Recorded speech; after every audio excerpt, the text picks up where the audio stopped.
ஹல்லேலூயா. கர்த்தருடைய பரிசுத்த நாமத்திற்கு மகிமை உண்டாவதாக. கர்த்தராகிய இயேசு கிறிஸ்துவின் நாமத்தினாலே உங்களை நான் வாழ்த்துகிறேன். இந்த மாதத்தில் ஆண்டவர் நமக்கு கொடுத்ததான வார்த்தையை ஒரு விசை கூட வாசித்து அதில் இந்த நாளுக்கு ஆண்டவர் கொடுக்கிறதான செய்தியை உங்களோடு கூட நான் பகிர்ந்து கொள்ளப் போகிறேன். சங்கீதங்களின் புஸ்தகம் 136:26 வசனம். பரலோகத்தின் தேவனை துதியுங்கள், அவர் கிருபை என்றும் உள்ளது. O give thanks unto the God of heaven, for his mercy endureth forever. இந்த நாளில் துதிக்கு பாத்திரர், worthy of praise என்கிற தலைப்பின் கீழே நம்ம இந்த செய்தியை பார்க்க போகிறோம். தேவனை துதிப்பது எவ்வளவு அவசியம், ஏன் துதிக்க வேண்டும், துதிக்கிற காரியத்தில் அல்லது துதிக்காமல் இருக்கும் பொழுது என்ன வஞ்சனைகள் அதில் காணப்படுது, ஆபத்து காணப்படுது, இப்படிப்பட்ட காரியங்கள் எல்லாம் நம்ம தியானிக்கிறதற்கான ஒரு வேத பகுதி இது. அதன் அடிப்படையில் இந்த மாதத்தில் நம்ம தியானித்து கொண்டிருக்கிறோம். இப்போ இந்த நாளில் துதிக்கு பாத்திரர், கண்களை மூடி கர்த்தருக்கு முன்பாக நம்மை தாழ்த்துவோம். worthy of praise, ஸ்பெசிஃபிக்காக சொல்லணுன்னா only one worthy of our praises. எங்களை அன்பாய் நேசிக்கிற எங்கள் பரிசுத்த பிதாவே, இந்த அருமையான இந்த வேலைக்காக நாங்கள் நன்றி செலுத்துகிறோம். பரலோகத்தின் தேவனாக, எங்களுடைய பரம பிதாவாக, எங்களுடைய இந்த எக்ஸிஸ்டன்ஸுக்கு காரணமானவராக நீர் காணப்படுகிறபடினாலே உமக்கு நாங்கள் நன்றி செலுத்துகிறோம். எங்களுடைய ஜீவன் கர்த்தாவே உம்முடைய கண்களில் தயவு பெற்றபடியினாலே உமக்கு ஸ்தோத்திரம் ஐயா. உம்முடைய சமூகத்திலே இந்த நேரத்தில் கூடியிருக்கிற நாங்கள் எங்களை தாழ்த்துகிறோம். உம்முடைய வார்த்தைகளை நாங்கள் கேட்கும் பொழுது, அதனுடைய சத்தியங்களை புரிந்து கொண்டு அதற்கு கீழ்ப்படிந்து நடக்கும் பொழுது அதற்குரிய பலன் எங்களுக்கு உண்டாகிறது என்று அறிந்திருக்கிறோம். உம்முடைய வார்த்தைகளுக்கு கீழ்ப்படியும் போது உண்டாகிறதான சந்தோஷம், திருப்தியையும் ஆண்டவரே நாங்கள் ருசித்து பார்த்திருக்கிறோம். நீங்கள் துதிக்கு பாத்திரராக நீர் காணப்படுகிறபடினாலே, உம்மை துதிக்க வேண்டும் என்கிற கடமை எங்கள் மீது விழுந்திருக்கிறபடினாலே, அதை உணர்ந்தவர்களாக முக்கியத்துவத்தை புரிந்து கொள்வதற்கு ஏதுவாக இந்த செய்தியின் வேலை அமைவதாக. கர்த்தராகிய இயேசு கிறிஸ்து நாமத்தில் ஜெபிக்கிறோம் அருமை பிதாவே, ஆமென். துதிக்கு பாத்திரர், நீங்கள் இப்படி கேள்விப்பட்டிருப்பீங்க, துதிக்கு பாத்திரர் என்று சொல்லி நம்முடைய தேவனை குறித்து நீங்கள் கேள்விப்பட்டிருப்பீர்கள். அதன் அடிப்படையில் தான் இந்த நாளினுடைய செய்தி.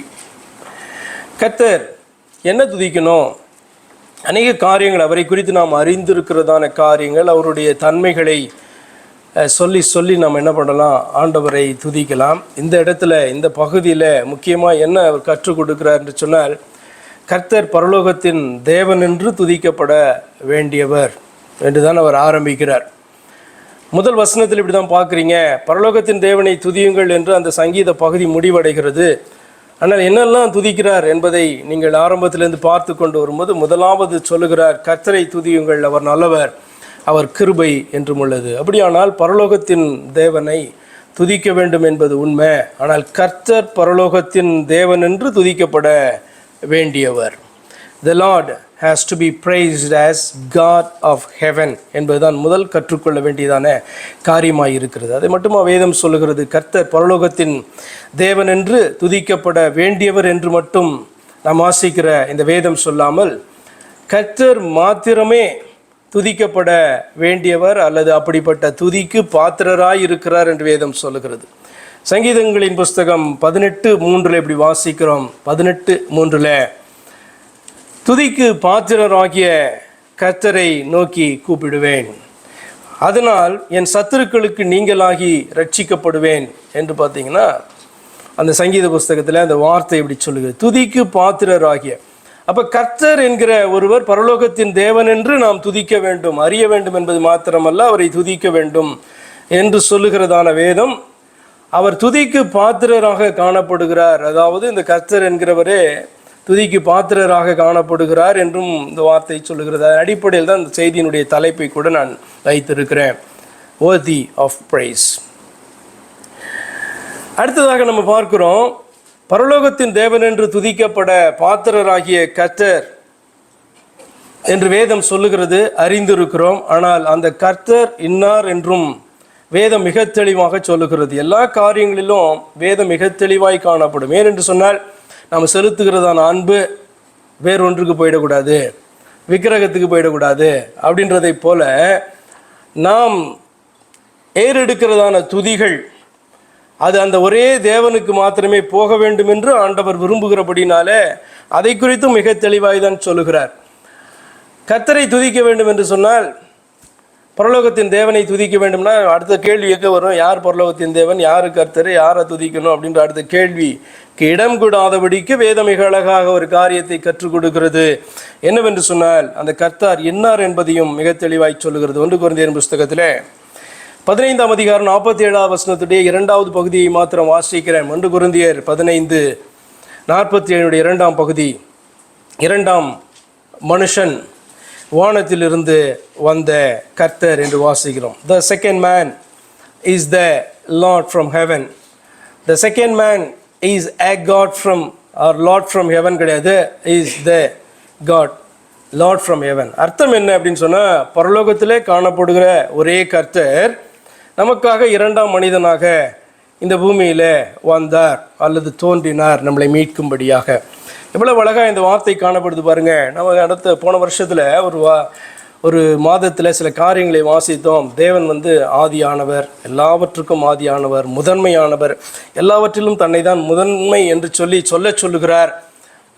அதுக்கு சில காரியங்கள்லாம் நான் உங்களுக்கு சொல்லிக் கொடுத்தேன். ஆதியும் அந்தமுமானவர்னு சொன்னால் அவர் தான் ஸ்டார்டிங், எல்லாத்துக்கும் பிகினிங் அவர் தான், ஆரிஜின் அவர் தான். அதே மாதிரி மரித்தோர்லேருந்து உயிரோடு எழுந்திருப்பதில் கூட தான் முதன்மையாக இருக்கும்படி அவர் இந்த காரியத்தை செய்தார் என்று வேதத்தில் நம்ம வாசிக்கிறோம். முதல்வராக இருக்கும்படி அப்படின்னு சொல்லிட்டு எல்லாத்திலும் முதல்வராக இருக்க விரும்புகிறதான இந்த தெய்வம் மனிதனில் மாத்திரம் பார்த்தீங்கன்னா 2ஆவதான். இப்போ காட்னா யார்? ஒருவர் தான், அவர் ஆண்டவராகிய இயேசு கிறிஸ்து தான். ஆனால் மனிதன் சொல்லும் போது அவரை குறித்து அவர் வேதம் சொல்லுகிறது 2ஆம் மனுஷன், முதல் மனுஷன் கிடையாது. அப்படின்னா என்ன அர்த்தம்? முதல் மனுஷன் என்பவன் உண்டாக்கப்பட்டவன். அதுலேயே கூட முதல் பகுதியில் நீங்கள் வாசிப்பீங்க, முதல் மனுஷன் பூமியிலிருந்து. அப்படின்னா யாரோ பார்த்திங்கன்னா அவனை உண்டாக்கியிருக்காங்க. அவன் பார்த்திங்கன்னா தானாக வந்துடல, யாரோ உண்டாக்கி இருக்கிறார். இப்போ எவ்வளோ அழகாக பவுல் அந்த வார்த்தையை எழுதுகிறார் பாருங்களேன். முதல் மனுஷன் பூமியிலிருந்து உண்டானவன். அப்படியானால் ஒரு தெய்வம் அவனை உண்டாக்கி இருக்கிறார்.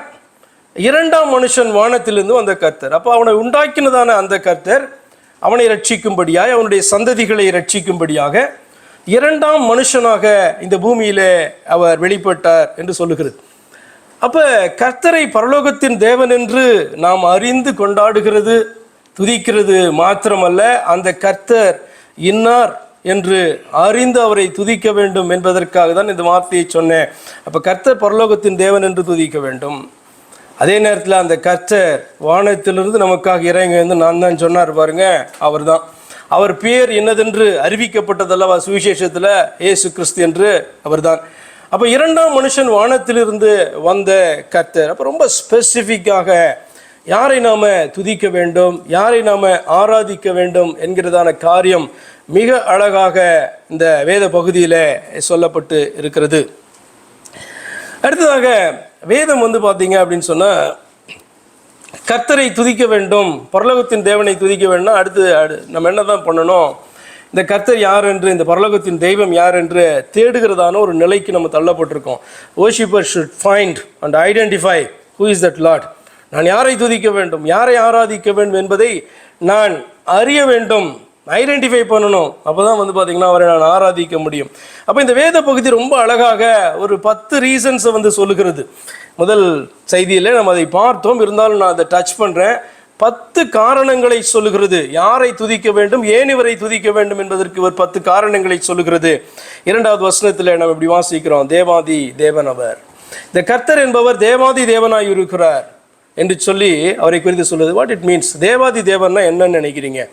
அதனுடைய அர்த்தம் என்ன? ஈஸியான அர்த்தம், புரியுறதான அர்த்தம் என்னன்னா, நிறைய தேவர்கள், அதில் இவர் ராஜாதி ராஜானா என்ன அர்த்தம்?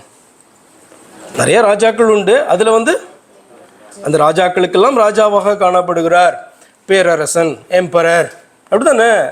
அதே போல் தேவாதி தேவன் அப்படி சொன்னால் டைரெக்டாக ஒரு மீனிங் உண்டு. அதற்கு என்ன அப்படின்னு சொன்னால், எல்லா தேவர்களிலும் பெரியதான தேவன் அப்படின்றது அந்த வார்த்தையினுடைய அர்த்தமாய் காணப்படுது. ஒரு காரியத்தை புரிந்து கொள்ளுங்க, இதனுடைய மீனிங் என்னன்னா, there is no superior or greater or higher God than the Lord. அதாவது கர்த்தர் என்பவரை பார்க்கிலும் மிகப்பெரியதான சுப்பீரியரான தேவன் என்று வேறு ஒருவர் இல்லை. வேற ஒருத்தர் இருந்தால் துதிக்கலாம், வேற அப்படி ஒரு தேவன் ஒருத்தர் இருக்கிறாரு அப்படின்னா துதிக்கலாம். ஆனால் இவர் சொல்லுகிறார், இந்த வேத பகுதியில் இதை எழுதுகிறவர், அவரை துதிக்கிறவர், துதிக்க கற்றுக் கொடுக்கிறவர், சொல்லிக் கொடுக்கிறார். அவர் தேவாதி தேவன் ஆகையால் துதிக்கணும். ஏன்னா இன்னொருத்தர் அவருக்கு சமமாக இருந்தார்னா துதிக்கலாம் நீங்கள் அவரையும் சேர்த்து. ஆனால் இல்லையே, சுப்பீரியர் காடாக இருக்கிறாரே, அதனால் அவரை தான் துதிக்கணும் என்று சொல்லுகிறார். அடுத்ததாக அடுத்த வசனத்தில் சொல்கிறாரு, அவர் கர்த்தாதி கர்த்தர். இந்த கர்த்தர் என்பவர் கர்த்தாதி கர்த்தர் அப்படி சொல்கிறார். அதுக்கு என்ன அர்த்தம்? அதற்கும் அதே அர்த்தம் தான். என்ன அப்படின்னு சொன்னால், there is no superior lord than this lord. அதாவது இந்த பரலோகத்தின் தேவன் என்கிற கர்த்தரை பார்க்கிலும் வேற ஒரு பெரியதான கர்த்தர் என்பது இல்லை. நீங்கள் 1 கொரிந்தியர் 8ஆம் அதிகாரத்தில் வாசிப்பீங்க, அநேக கர்த்தாக்கள் உண்டு, அநேக தேவர்கள் என்று சொல்லப்படுகிற உண்டு, வானத்திலும் பூமியிலும் தேவர்கள் என்று சொல்லப்படுகிறவர்கள் அல்லது எண்ணப்படுகிறவர்கள் உண்டாம். அதாவது பரலோகத்தில் இத்தனை பேர் தேவர்கள் காணப்படுறாங்க, வான சேனைகள் எல்லாம் தேவர்கள் அப்படின்னு சொல்லுகிறது. இந்த பூமியிலே பார்த்தீங்கன்னா இத்தனை தெய்வங்கள் உண்டு என்று எண்ணப்படுகிறவர்கள் உண்டாம். ஆனால் நமக்கு ஒரே தேவன் தான் உண்டு, உண்மையான தேவன் தான் ஒருத்தர் அப்படின்ட்டு நீங்கள் 1 கொரிந்தியர் 8ஆம் அதிகாரத்தில் யாராவது எடுத்தீங்கன்னா வாசிங்க. 1 கொரிந்தியர் 8ஆம் அதிகாரம் 5வது வசனம் நினைக்கிறேன். அதில் பாருங்க, நமக்கு பாருங்க, வானத்திலேயும் அப்படி சொன்னால் பரலோகத்தில் என்று சொல்லி அர்த்தம், ஹெவன்ஸ் அப்படின்னு அர்த்தம். அதாவது 3 ஹெவன்ஸ்லையும் சேர்த்து எடுத்துக்கோங்க. வானத்திலேயும் பூமியிலேயும் தேவர்கள் எனப்படுகிறவர்கள் உண்டு. இப்படி அநேக தேவர்களும் அநேக கர்த்தாக்களும் உண்டாயிருந்தாலும் போதும். 6வது வசனத்தில் நமக்கு பிதான்னு ஒரே தேவன் தான் உண்டு, நமக்கு கர்த்தர்னு ஒரே கர்த்தர் தான் உண்டு, அது ஆண்டவராகிய இயேசு கிறிஸ்து அப்படின்ட்டு பார்த்தீங்கன்னா 6வது வசனம் சொல்கிறது. அப்போ தேவாதி தேவனை துதிக்கணும்னா என்ன அர்த்தம்? சுப்ரீம் காட் அப்படின்னு சொல்லிட்டு ஒருத்தர் தான் காணப்படுறாரு, வேற ஒருத்தர் இல்லை. அவர் யாரு? கர்த்தர். கர்த்தாதி கர்த்தர்னு ஒருத்தர் தான் காணப்படுறாரு, அது யாரு? கர்த்தர் தான். அவருக்கு மேலே சுப்ரீமா வேற ஒரு லார்டுன்ட்டு ஒருத்தர் கிடையாது அப்படின்னு சொல்லுகிறாரு. அப்போ இதுதான் ரீசன். இருந்தா கண்டுபிடிச்சா என்ன பண்ணலாம்? நம்ம துதிக்கலாம், அதையும் சேர்த்து என்ன பண்ணலாம்? ஈக்குவலி பவர்ஃபுல் காட் இல்லை, துதிக்கலாம். ஆனால் இல்லையே அப்படின்றாரு. அடுத்ததாக இன்னொரு ரீசன் சொல்றாரு, 3வது ரீசன், ஒருவராய் இருக்கிறவர். 4வது வசனத்தில் ஒருவராய் இருக்கிறவர், ஒருவராய் செயல்படுபவர், ஒருவராய் துதிக்கு பாத்திரர். எல்லாம் சேர்ந்து பார்த்தீங்கன்னா இந்த காரியத்தெல்லாம் செய்கிறாங்க அப்படின்னு சொன்னால் பரவாயில்ல, அவங்களுக்கும் கணக்கு கொடுக்கணும் இல்லையா? எல்லாம் சேர்ந்து, இந்த தெய்வர்கள் எல்லாம் சேர்ந்து நம்மளை படைத்தார்கள், இந்த தெய்வங்கள் எல்லாம் சேர்ந்து நம்மளை உருவாக்கின, இந்த தெய்வங்கள் எல்லாம் சேர்ந்து நம்மை நடத்துகின்றன அப்படின்னு சொன்னால் அஃப்கோர்ஸ் அதுக்கு கொடுக்க வேண்டிய கணத்தை கொடுக்கணும், அதானே நன்றி. ஆனால் அவர் என்ன சத்தியத்தை சொல்லிக் கொடுக்குறாரு? ஒருவராய் இருக்கிறவர், ஒருவராய் அதிசயங்களை செய்கிறவரை துதியுங்கள் என்று அவர் சொல்லுகிறார். அவர் கிருபை என்றும் உள்ளது. இப்போ ஒருவராய் இருக்கிறவர், ஒருவராய் செயல்படுபவர், ஒருவராய் துதிக்கு அவர் பாத்திரராய் இருக்கிறார் என்கிறதான ரீசனை அவர் கொண்டு வருகிறார். கர்த்தர் என்பதனுடைய அழகான அல்லது ஆழமான அர்த்தம் பார்த்தீங்க அப்படின்னு சொன்னால், நான் சொல்லியிருக்கேன், அஃப்கோர்ஸ் படைத்தவர் என்ற அர்த்தம், நம்மளெல்லாம் உண்டாக்கின சிருஷ்டிகர் என்ற அர்த்தம், காரண கர்த்தா. இன்னொரு முக்கியமான காரணம், கர்த்தர்னா ஒருத்தர்னு அர்த்தம். கர்த்தர்னா ஒருவர். ஏன் எங்கேருந்து வந்துச்சு அந்த வார்த்தை? கர்த்தர் என்கிற வார்த்தை எங்கிருந்து வந்தது? யெகோவா என்கிற வார்த்தை எங்கிருந்து வந்தது? யாவே அப்படின்ற வார்த்தை எங்கேருந்து வந்தது? எங்கேருந்து வந்ததுன்னு சொன்னால், ஹையா என்று சொல்லி நான் இருக்கிறேன் அப்படின்னு ஆண்டவர் சொன்னார்ல, மோசேட்டு சொன்னார்ல, நான் இருக்கிறேன், இருக்கிறவராகவே இருக்கிறேன், ஐ ஆம் தட் ஐ ஆம் அப்படின்னு சொன்னார் இல்லையா? அந்த வார்த்தை தான் ஹயா, அதுலேருந்து தான் வந்துச்சு. அந்த வார்த்தையினுடைய அர்த்தம் என்னன்னு நினைக்கிறீங்க? நம்ம சொல்லலாம் செல்ஃப் எக்ஸிஸ்டிங் காட், அவரை அன்றி வேறொருவர் இல்லை அப்படி சொல்லலாம். அதுக்கு என்ன அர்த்தம்? இருக்கிறேன், நான் ஒருத்தர் தான் அப்படின்றது தான் அதனுடைய மீனிங். இருக்கிறவராகவே இருக்கிறேன் அப்படின்னு சொன்னால் நான் ஒருவர், வேறொருத்தர் இல்லை அப்படின்றதான் அந்த வார்த்தையினுடைய அர்த்தம். அப்போ கர்த்தர் என்கிற வார்த்தையினுடைய அர்த்தமே ஒருவர், அவ்வளோதான். ஒருவர், வேற ஒருத்தர் கிடையாது, அவருக்கு சமமாக இன்னொருத்தர் கிடையாது என்பதுதான் அந்த வார்த்தையினுடைய அர்த்தம். அப்போ ஏன் கர்த்தரை பரலோகத்தின் தேவன் என்று துதிக்க வேண்டும் என்று சொன்னால், இன்னொருத்தர் இருந்தால் துதிக்கலாம். உங்களுக்கு எதாவது தெரிஞ்சால் சொல்லுங்கள். என்ன, நான் எத்தனையோ வருஷமாக பார்த்தீங்கன்னா பைபிள் வாசிக்கிறேன், நான் டீச் பண்ணுறேன், எனக்கு தெரிஞ்சு வேறு ஒருத்தர் இல்லை, பைபிள்லேயும் இல்லை, வேறு யார் சொன்னாலும் நான் பார்த்தீங்கன்னா இல்லை, இன்னொருத்தர் கிடையாதுன்னு என்னால் ப்ரூவ் பண்ண முடியும் வேத வசனத்தின்படி. ஆனபடினால என்ன பண்ணுறேன், தைரியமாக திரும்ப உங்கள்கிட்டையும் சொல்கிறேன், கர்த்தரை பரலோகத்தின் தேவன் என்று துதியுங்கள், அவர் ஒருவர் என்று என்ன பண்ணுங்க, அவரை துதியுங்கள் என்று சொல்லி பார்த்தீங்கன்னா ரொம்ப அழகாக அந்த 3வது ரீசனை அவர் சொல்லுகிறார். அப்போ இருக்கிறவராகவே இருக்கிறவர் என்று வேதம் யாத்ரா 3:4 சொல்லுகிறது அல்லவா? இருக்கிறவராகவே இருக்கிறேன் அப்படி சொல்கிறார் அழகா. அப்போ அதுக்கு அர்த்தமே வந்து பார்த்திங்கன்னா நான் ஒருத்தர் தான் அப்படின்றது அதனுடைய மீனிங்க. சரி, நான்காவதாக ஒருவராய் நம்மை சிருஷ்டித்தவர். 5-9 வசனங்களில் சொல்கிறாரு, நம்மளை சிருஷ்டித்தவர் ஒருவராக இந்த காரியத்தை அவர் செய்தார், ஆனபடினாலே நீங்கள் அவரை துதிக்க வேண்டும்.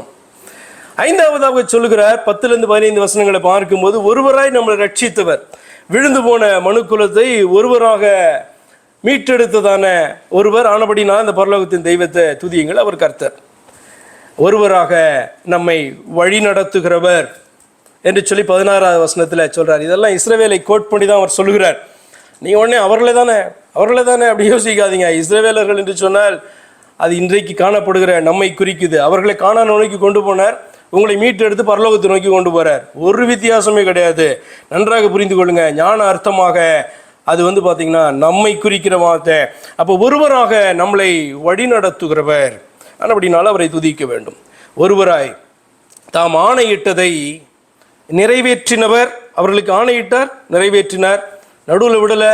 செங்கல் மறைத்ததாக கூட இருந்தாலும், தடுத்ததாக இருந்தாலும், எதிர்த்ததாக இருந்தாலும், செங்கடலை தான் பிரித்தாரே ஒழிய தன்னுடைய ஜனங்களை ஐயோ முடியல நாங்கள் விட்டுட்டு வர்றதான தெய்வம் அல்ல. என்ன பண்ணார்? ஆணையிட்டதை நிறைவேற்றினார். அதை நிறைவேற்றி கொண்டு தான் இருக்கிறார், நிறைவேற்றுகிறவராய் இருக்கிறார். 17-22 வரைக்கும் வாசிங்கன்னா அப்படிதான் காணப்படும். ஒருவராக நம்மேல இரக்கம் பாராட்டினவர். அதாவது நாம் அதற்கு தகுதியற்றவர்களாக காணப்பட்ட பொழுதே ஒருவராக நம்ம மேலே இரக்கம் பாராட்டினதான தெய்வம். ஆனபடினாலே துதிக்கணும் அப்படின்னா அவரை மட்டும் துதிங்க, இல்லைன்னா துதிக்காம இருங்க. அடுத்ததாக 9வது, ஒருவராய் நம்மை மீட்டவர். இன்னும் ஒருவராய் நம்ம சத்துருக்களிலிருந்து நம்மை காத்து வருகிறவர். அங்கேருந்து மீட்டாரு, கொண்டு வராரு.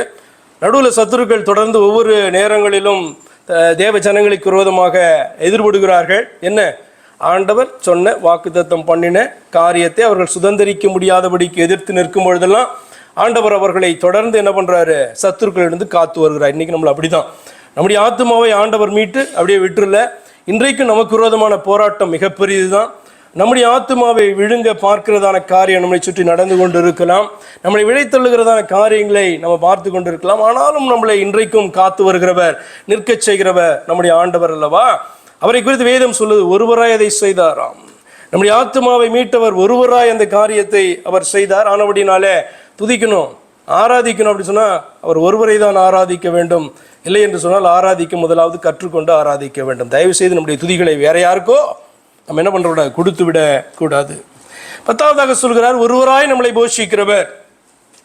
நம்மளை போஷிக்கிறதான காரியம் என்று பார்க்கும் பொழுது நம்ம நினைக்கலாம், நம்முடைய சம்பாதியத்தினாலே, நல்லது நம்முடைய தாய் தகப்பன் நம்ம மேலே வைத்த அன்பினாலே என்ன பண்ணுறாங்க, நம்மளை ஊட்டி வளர்க்கிறார்கள் என்றெல்லாம் நினைக்கலாம். அல்லது நம்ம வாழ்கிற தேசம் செழிப்பாய் காணப்படுகிறது, அதனால் நம்ம போஷிக்கப்படுகிறோம். எங்கே பார்த்தாலும் ஃபுட்டு பிளண்டி அப்படின்னு நம்ம சந்தோஷப்பட்டு கொடுக்கலாம். ஆனால் போஷிக்கிறது தேவன் என்பதை நீங்கள் அறிந்து கொள்ள வேண்டும். ஆலோசனை வேளையில் கூட நம்ம பார்த்தோம்ல, காகங்களினாலே போஷிக்கிறவர். அது நார்மலாக ராட்டன் மீட்டை சாப்பிட்றதான ஒன்று அல்லவா காகம். ஆனால் இஸ்ரவேலன் ஒருபோதும் ராட்டன் மீட்டு மாத்திரம் கிடையாது, குறிப்பிட்டதான சில மாம்சத்தை மாத்திரமே புசிக்கும்படியாக அவனுடைய பிரமாணத்தில் காணப்படுகிறது அல்லவா? அதை தன்றி வேறு ஒன்றை புசிக்க மாட்டான். சாவானே சத்தாலும் புலி பசித்தாலும் புல்ல தின்னாதுன்றதை போல அவன் வேதத்திலே பிரமாணத்திலே ஆண்டவர் காண்பித்த வகையிலே அந்த மீட் காணப்பட்டால் என்ன பண்ணுவான்? அதை சாப்பிடுவான். அப்போ காக்கை கொண்டு வருகிறதான அந்த மீட்டை அவன் சாப்பிட்றான்னா நல்ல மீட்டு தான் கொண்டு வந்திருக்கும்ல. அப்போ ஆண்டவர் வந்து பார்த்தீங்க அப்படின்னு சொன்னால் ரொம்ப ஸ்பெஷலானவர், ஆச்சரியமானவர். எப்படி உங்களுக்கு உதவி செய்யணும் அப்படின்ட்டு இங்கே இப்படி செய்வாரா அப்படி செய்வாரா அப்படின்னா ஆண்டவர் சிம்பிளாக எப்படியும் பண்ணுவார். ஹல்லேலூயா. உங்களுக்கு 1ஆம் தேதி அந்த 31ஆம் தேதி ஈவில் நான் ஒரு காரியத்தை சொன்னேன். கர்த்தர் ஒரு காரியத்தை, நாளைய தினத்துக்காக கவலைப்படாதிருங்கள், நாளைய தினம் அதற்கு என்ன பண்ணும்? நாளைய தினம் அதற்காக, ஏன் என்று சொன்னால் அதற்குரிய பாடு அதனதன் பாடு போதும் அப்படின்னு சொல்லி ஒரு 3 பாயிண்ட் அதில் வந்து காணப்படும். எங்க மத்திய 6ஆம் அதிகாரத்தில் கடைசியில் வந்து பார்த்தீங்கன்னா கவலைப்படக்கூடாது என்பதற்காக ஆண்டவர் சொல்வார். அப்போ நான் வாழ்த்தும் போது ஒரு காரியத்தை சொன்னேன், உங்களுக்கு இந்த மாதிரி இந்த ப்ரீவியஸ் இயர்ஸில் எல்லாம் சேர்ந்து உங்களுக்கு விரோதமாக கிரியை செய்ததை போல காணப்பட்டதெல்லாம் கூட கர்த்தர் ஆணையிட்டால் அவைகளெல்லாம் உங்களுக்கு உதவி செய்கிறதற்காக சேர்ந்து கொள்ளும் அதனுடைய அர்த்தம் என்ன அப்படின்னு சொன்னால், தேவன் நாளை உண்டாக்குகிறவர். இப்போ நமக்கு ஒரு காரியத்தை நம்ம செய்ய வேண்டும் என்று சொன்னால், நம்மளுடைய ஆப்ஷன்ஸ்னு பார்க்கும்போது நிறைவேற்றுவதற்கு அது ரொம்ப கொஞ்சமாக தான் இருக்கும் இல்லையா? நம்ம ஒரு காரியத்தை செய்கிறதற்கு நம்ம கையில் காணப்படுற ஆப்ஷன்ஸு கொஞ்சம் தான் இருக்கும். Not everything at our disposal. ஆனால் தேவனுக்கு அப்படி கிடையாது. சகாலத்தையும் உண்டாக்கின தேவன் everything is at his disposal. உனக்கு ஒரு காரியத்தை அவர் செய்யணும், உனக்கு உதவி செய்யணும்னா காக்கா மூலமாக பண்ண முடியாதா? அவரால் மீன் மூலமாக செய்ய முடியாதா? கழுது மூலமாக பேச மாட்டாரா? மின்னல்களை வர வைத்து தாக்க மாட்டாரா? அழிக்கிறதற்கு அவர் அக்கினியும் கந்தகத்தையும் பயன்படுத்த முடியாதா? ஏன் தன்னுடைய ஜனங்களை அப்படி தப்ப விட்டு விட்டு எகிப்தியரை வந்து பார்த்தீங்கன்னா தண்ணீரால் மூட மாட்டாரா? அப்போ ஏன் every thing at is disposal அப்படின்னு சொல்கிறேன்னா, இயற்கை எல்லாம் வந்து பார்த்தீங்கன்னா ஆண்டவர் சொன்னால் மிஞ்சி வராதே அப்படின்னா நிற்கும். கடல் கொஞ்சம் வா அப்படின்னு சொன்னால் கொஞ்சம் ஊருக்குள்ளார வந்துடும். அதாவது இந்த நாளை ஆண்டவர் உண்டாக்கி இந்த நாளிலே நம்ம ஜீவிக்கிறதற்கு காணப்படும் போது, இந்த நாளில் காணப்படுற அநேக காரியங்கள் நமக்கு விரோதமாக செயல்படுகிறதா போல நமக்கு காணப்படலாம். என்ன எல்லாம் எனக்கு விரோதமாக இருக்குது அப்படின்னு நினைக்கலாம். இப்போ நான் என்ன சொன்னேன், ஆண்டவர் அந்த வார்த்தையில் என்ன சொல்லி கொடுக்குறாரு, நீ நாளைக்காக கவலைப்படாத, நாளைய தினம் அதற்குரியதற்கான காரியத்துக்காக என்ன பண்ணோம், கவலைப்படும். ஏன்னா அதனுடைய பாடு வந்து போதும் அப்படின்னா ஆண்டவர் கட்டளையிட்டார் அப்படின்னு சொன்னால், it should prepare it self. அந்த தினமே வந்து பார்த்தீங்க அப்படின்னு சொன்னால் உனக்கு உதவி செய்யறதுக்காக அதனுடைய வேலையை அது பார்க்க ஆரம்பிக்கும் என்பது அந்த காரியமாய் ஆண்டவர் சொல்கிறார். அப்போ நான் எப்படிப்பட்டவர் என்பதை அறிந்து கொள். உன்னை உண்டாக்கி உன்னை அழைத்து என் பெயரை தரிப்பித்திருக்கிற நீ எப்படிப்பட்டவன் உனக்கு தெரியணும். நீ ஆராதிக்கிற உன் தேவனுடைய தகப்பன் எப்படிப்பட்டவர் என்று உனக்கு தெரியணும். ஆனபடி நாளை கவலைப்படாத, உன்னுடைய ஃபியூச்சர் குறித்து கவலைப்படாத, இன்னைக்கு இது இல்லைன்னு கவலைப்படாத. காகங்களை கொண்டு உன்னை போஷிக்கிறதான கர்த்தர் அல்லவா? அப்போ இந்த காரியத்தை நீங்கள் புரிந்து கொள்ள வேண்டும். பரலோகத்தின் தேவன் துதிக்கப்பட வேண்டியவர் என்று சொல்லும்போது 10வது பாயிண்ட் அவர் சொல்கிறார், நம்மளை போஷிக்கிறதான தெய்வமாய் அவர் காணப்படுகிறார். எப்படி ஆண்டவரை இதை செய்வீங்க, எப்படி இந்த பாதையை கடந்து செல்கிறதற்கு உதவி செய்வீங்க அப்படின்னு சொல்லி அந்த பாதைகளை தேடாதீங்க. எலியா வந்து பார்த்தீங்கன்னா அங்கே உட்காந்து எவ்வளவு நாட்கள் காகங்கள் நம்மளை போஷித்திருக்கும்னு நினைக்கிறீங்க? எடுத்தவங்க சொல்லுங்கள், கொஸ்டின் உங்களுக்கு தான். பல நாட்கள் இல்லையா? என்னன்னா வற்றி போகிற வரைக்கும் ஒரு ரிவர் வந்து வற்றி போகிறது என்று சொன்னால் அது எவ்வளோ நாட்கள் இருக்கும்? மழை பெய்யாதபடிக்கு காணப்படும் போது தான் வந்து ரிவர் வற்றும். உடனே வற்ற போகிறது கிடையாது. அப்போ அட்லீஸ்ட் ஃபியூ மந்த்ஸாக அங்கே இருந்திருக்க கூடிய அவன். அப்போ அடுத்த நாள் இந்த காகம் வருதா, அடுத்த நாள் வேற காகம் வருதான் என்று காகத்தை அவன் கவனிக்க வேண்டிய அவசியம் இல்லை. அவன் ஆண்டவருடைய வார்த்தையை கவனித்து கொண்டிருந்தாலே போதும். அப்போ இன்றைக்கும் கூட இப்படி உதவி செய்வாரா, அப்படி உதவி செய்வாரா, எப்படி இது நடக்கும் என்று சொல்லி நம்ம ஆப்ஷன்ஸை நம்ம பார்த்து கொண்டு இருக்க வேண்டாம். ஆண்டவரை பாருங்கள். ஆண்டவர் என்ன பண்ணுவார், அவர் தன்னுடைய என்ன ஆப்ஷனோ அதை அவர் பயன்படுத்திக்குவார். சரியா? நம்ம ஆண்டவரை இப்படி உதவி செய்யும், அப்படி உதவி செய்ய வேண்டியது ஆண்டவருடைய காரியம். நீ அவரை மாத்திரம் சார்ந்து கொண்டிருப்பது, அவரை நோக்கி கொண்டிருப்பது உன்னுடைய காரியமாக இருக்கிறது. ஆனபடி நான் காகங்களை நோக்க வேண்டாம். ஆனால் காகத்தின் மூலமாக உன்னை போஷித்து தன்னை மகிமைப்படுத்துகிறதான கர்த்தர் தன்னுடைய பிள்ளைகளை என்ன பண்ண மாட்டார், ஒருபோதும் விட மாட்டார். அப்படியானால் யாரை தான் துதிக்க வேண்டும்? உடனே காகத்தையும் சேர்த்தல்லவா, காகங்களை கொண்டு, அப்படிதானே, காகங்களை கொண்டு போஷித்தார். அப்போ ஆண்டவரோடு கர்த்தரோடு கூட காகங்களையும் சேர்த்து ஆராதிப்போம் என்று சொல்ல முடியுமா? முடியாதல்லவா? அப்ப ஒருவராய் தான் ஆண்டவர் இந்த காரியத்தை என்ன பண்றாரு, செய்கிறார். அவர் கர்த்தர், அவர்தான் பரலோகத்தின் தேவன். துதிக்க வேண்டுமானால் அவரை மாத்திரமே துதிக்க வேண்டும். ஆகையால் இயேசுவானவர் ஒருவரே பரலோகத்தின் தேவன் என்று துதிக்கப்பட பாத்திரராய் இருக்கிறார். சந்தேகமே கிடையாது. ஏனென்று சொன்னால் 1 கொரிந்தியர் புஸ்தகம் எடுத்து வாசிக்கணும்ட்டு இல்லை. 1 கொரிந்தியர் புஸ்தகம் 1ஆம் அதிகாரம் 2வது வசனத்தில் என்ன சொல்லுகிறார்? எங்கும் கிறிஸ்தவர்கள் எங்கும் யாரை தொழுது கொண்டு வருகிறார்கள், யாரை ஆராதிக்கிறார்கள் என்று சொன்னால் கர்த்தராகிய இயேசு கிறிஸ்துவனுடைய நாமத்தை எங்கும் தொழுது கொள்ளுகிறவர்கள் என்று எழுதுகிறார். 1 கொரிந்தியர் புஸ்தகம் 1ஆம் அதிகாரம் 2வது வசனம் அதுதான் சொல்லுகிறது. இந்த இடத்துல சங்கீத புஸ்தகத்தில் வாசிக்கிறோம், பரலோகத்தின் தேவனை துதியுங்கள். யார் இந்த பரலோகத்தின் தேவன்? ஐயா எனக்கு தெரியல அப்படின்னா கர்த்தர் தான் பரலோகத்தின் தேவன் ஸ்டார்ட் பண்றார். ஏன் அவர் தான் பரலோகத்தின் தேவன், தேவாதி தேவன்னா அவர் தான், கர்த்தாதி கர்த்தர்னா அவர் தான், ஒருவராக அதிசயங்கள் என்ன ஒருவராக செய்கிறாருன்னா பெரிய லிஸ்ட்டை வந்து போடுறாரு, ஒருத்தர் தான் அப்படின்ட்டு சொல்லுகிறார். ஆனால் அப்படினாலே துதிக்க வேண்டுமானால், ஆராதிக்க வேண்டுமானால், மகிமையை செலுத்த வேண்டுமானால் அவர் யார் என்று நமக்கு தெரிய வேண்டும். வேதம் மிக அழகாய் சொல்லிக் கொடுக்கிறது, நம்முடைய ஆண்டவராகிய இயேசு கிறிஸ்துவை அன்றி வேறொருவர் அதற்கு பாத்திரவான் அல்ல என்று சொல்லி. அடுத்ததாக போன வாரத்தில் நம்ம பார்த்தோம், மோஸ்ட் மெர்சிஃபுல் காட், மகா கிருபை புரிந்ததான தேவன் என்று சொல்லி நம்ம பார்த்தோம். அதற்கு ஒரு காரியத்தை நான் சொல்லும்போது சொன்னேன், அவர் வந்து பார்த்தீங்கன்னா அவர் மாத்திரமே இதற்கு ஒர்தியாக காணப்படுறாரு. மகா கிருபை உள்ளவர்னா அவர் மட்டும்தான். அப்போ மர்சிஃபுல் அப்படின்னா என்ன, கிருபை அப்படின்னா என்னன்னு ஒரு கேள்வியோடு கூட நான் ஆரம்பித்தேன்.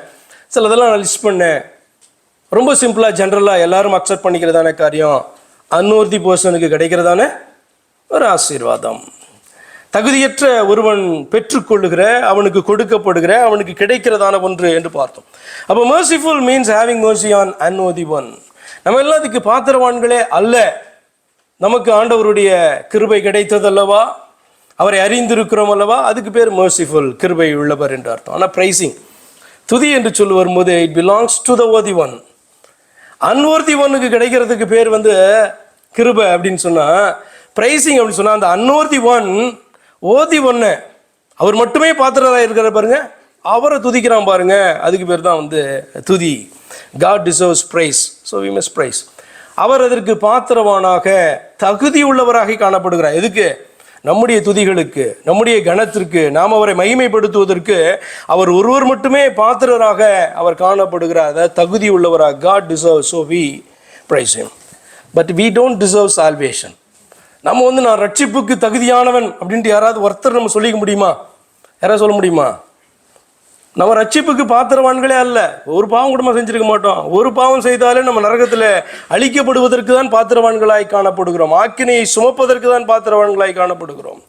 ஆனால் இதற்கு பாத்திரவான்களே அல்லாததான நம்ம ஆண்டவர் தெரிந்து கொண்டார் பாருங்க. இதுதான் நமக்கும் ஆண்டவருக்கும் இருக்கிறதான மிகப்பெரியதான வித்தியாசம். அந்த காரியத்தெல்லாம் போன வாரத்தில் நம்ம பார்த்தோம். கர்த்தர் நம்மேல் வைக்கிறதற்கு பேர் வந்து கிருபை. நாம் அவரை துதிப்பது நம்முடைய பிரைஸ் லார்ட் கவிஞர். கர்த்தர் நம்ம மேலே வைக்கிறதுக்கு பேர் கிருபை அப்படின்னா நாம் அவரை துதிக்கிறதற்கு பேர் நிச்சயமாக அது நம்முடைய கடமையாய் காணப்படுது. துதிக்காமல் இருப்பது மடமை. மடமைன்னா என்ன? புத்தி இல்லாததான காரியம். துதிக்காமல் இருப்பது மடமை. ஆனால் துதிக்க தெரியாது அப்படின்றதெல்லாம் என்ன தான் சொல்லலாம்? நீங்கள் பல வருஷம் சபைக்கு வரேன் ஆனால் நான் துதிக்க மாட்டேன் அப்படின்றது கொடுமை. இன்னொன்று மகா கொடுமை ஒன்று இருக்குது. மகா கொடுமை இருக்குது. என்ன அப்படின்னு சொன்னால், தேவன் இப்போ இந்த சங்கீதியை பார்த்துட்டு இருக்கிறோம். பரலோகத்தின் தேவனை நான் துதிப்பேன், அவர் யாருன்னு தெரியும், என்னை உண்டாக்கினதான பிதா, ஒரே ஒரு பிதா உண்டு. கர்த்தரையும் துதிப்பேன், ஏன் என்று சொன்னால் அவர் என்னை ரட்சித்ததான வேறு ஒரு நபர் என்று நீங்கள் சொல்லுவீர்கள் என்று சொன்னால் அதுக்கு பேர் மகா கொடுமை. போன வாரத்தில் நான் ஒரு கிளிப்பை பார்த்துட்டு இருக்கும்போது அதில் ஒரு பைபிள் டீச்சர் இப்படி சொல்கிறாரு. என்ன அப்படின்னு சொன்னால், இன்றைக்கெல்லாம் யாரெல்லாம் சொல்லிட்டு தான் சொல்லணும். என்ன, சுரேஷ் ராமச்சந்திரன் அப்படின்னு சொல்லி ரெப்யூட்டட்னு சொல்கிறத விட ரெனவுண்டுன்னு சொல்லலாம். Renowned Bible teacher. நல்ல அவருடைய செய்திகள்லாம், நிறைய செய்திகள் நன்றாக இருக்கும். நான் பார்த்து கொண்டு வரேன். ஒரு காரியத்தை அவர் சொல்கிறார். என்ன அப்படின்னா, இன்றைக்கி நிறைய பேர் வந்து பார்த்தீங்க அப்படின்னு சொன்னால் கிறிஸ்தவர்களுக்கு நிறையா 3 தெய்வங்கள் அப்படின்னு சொல்லிட்டு கிண்டல் பண்ணுறாங்க.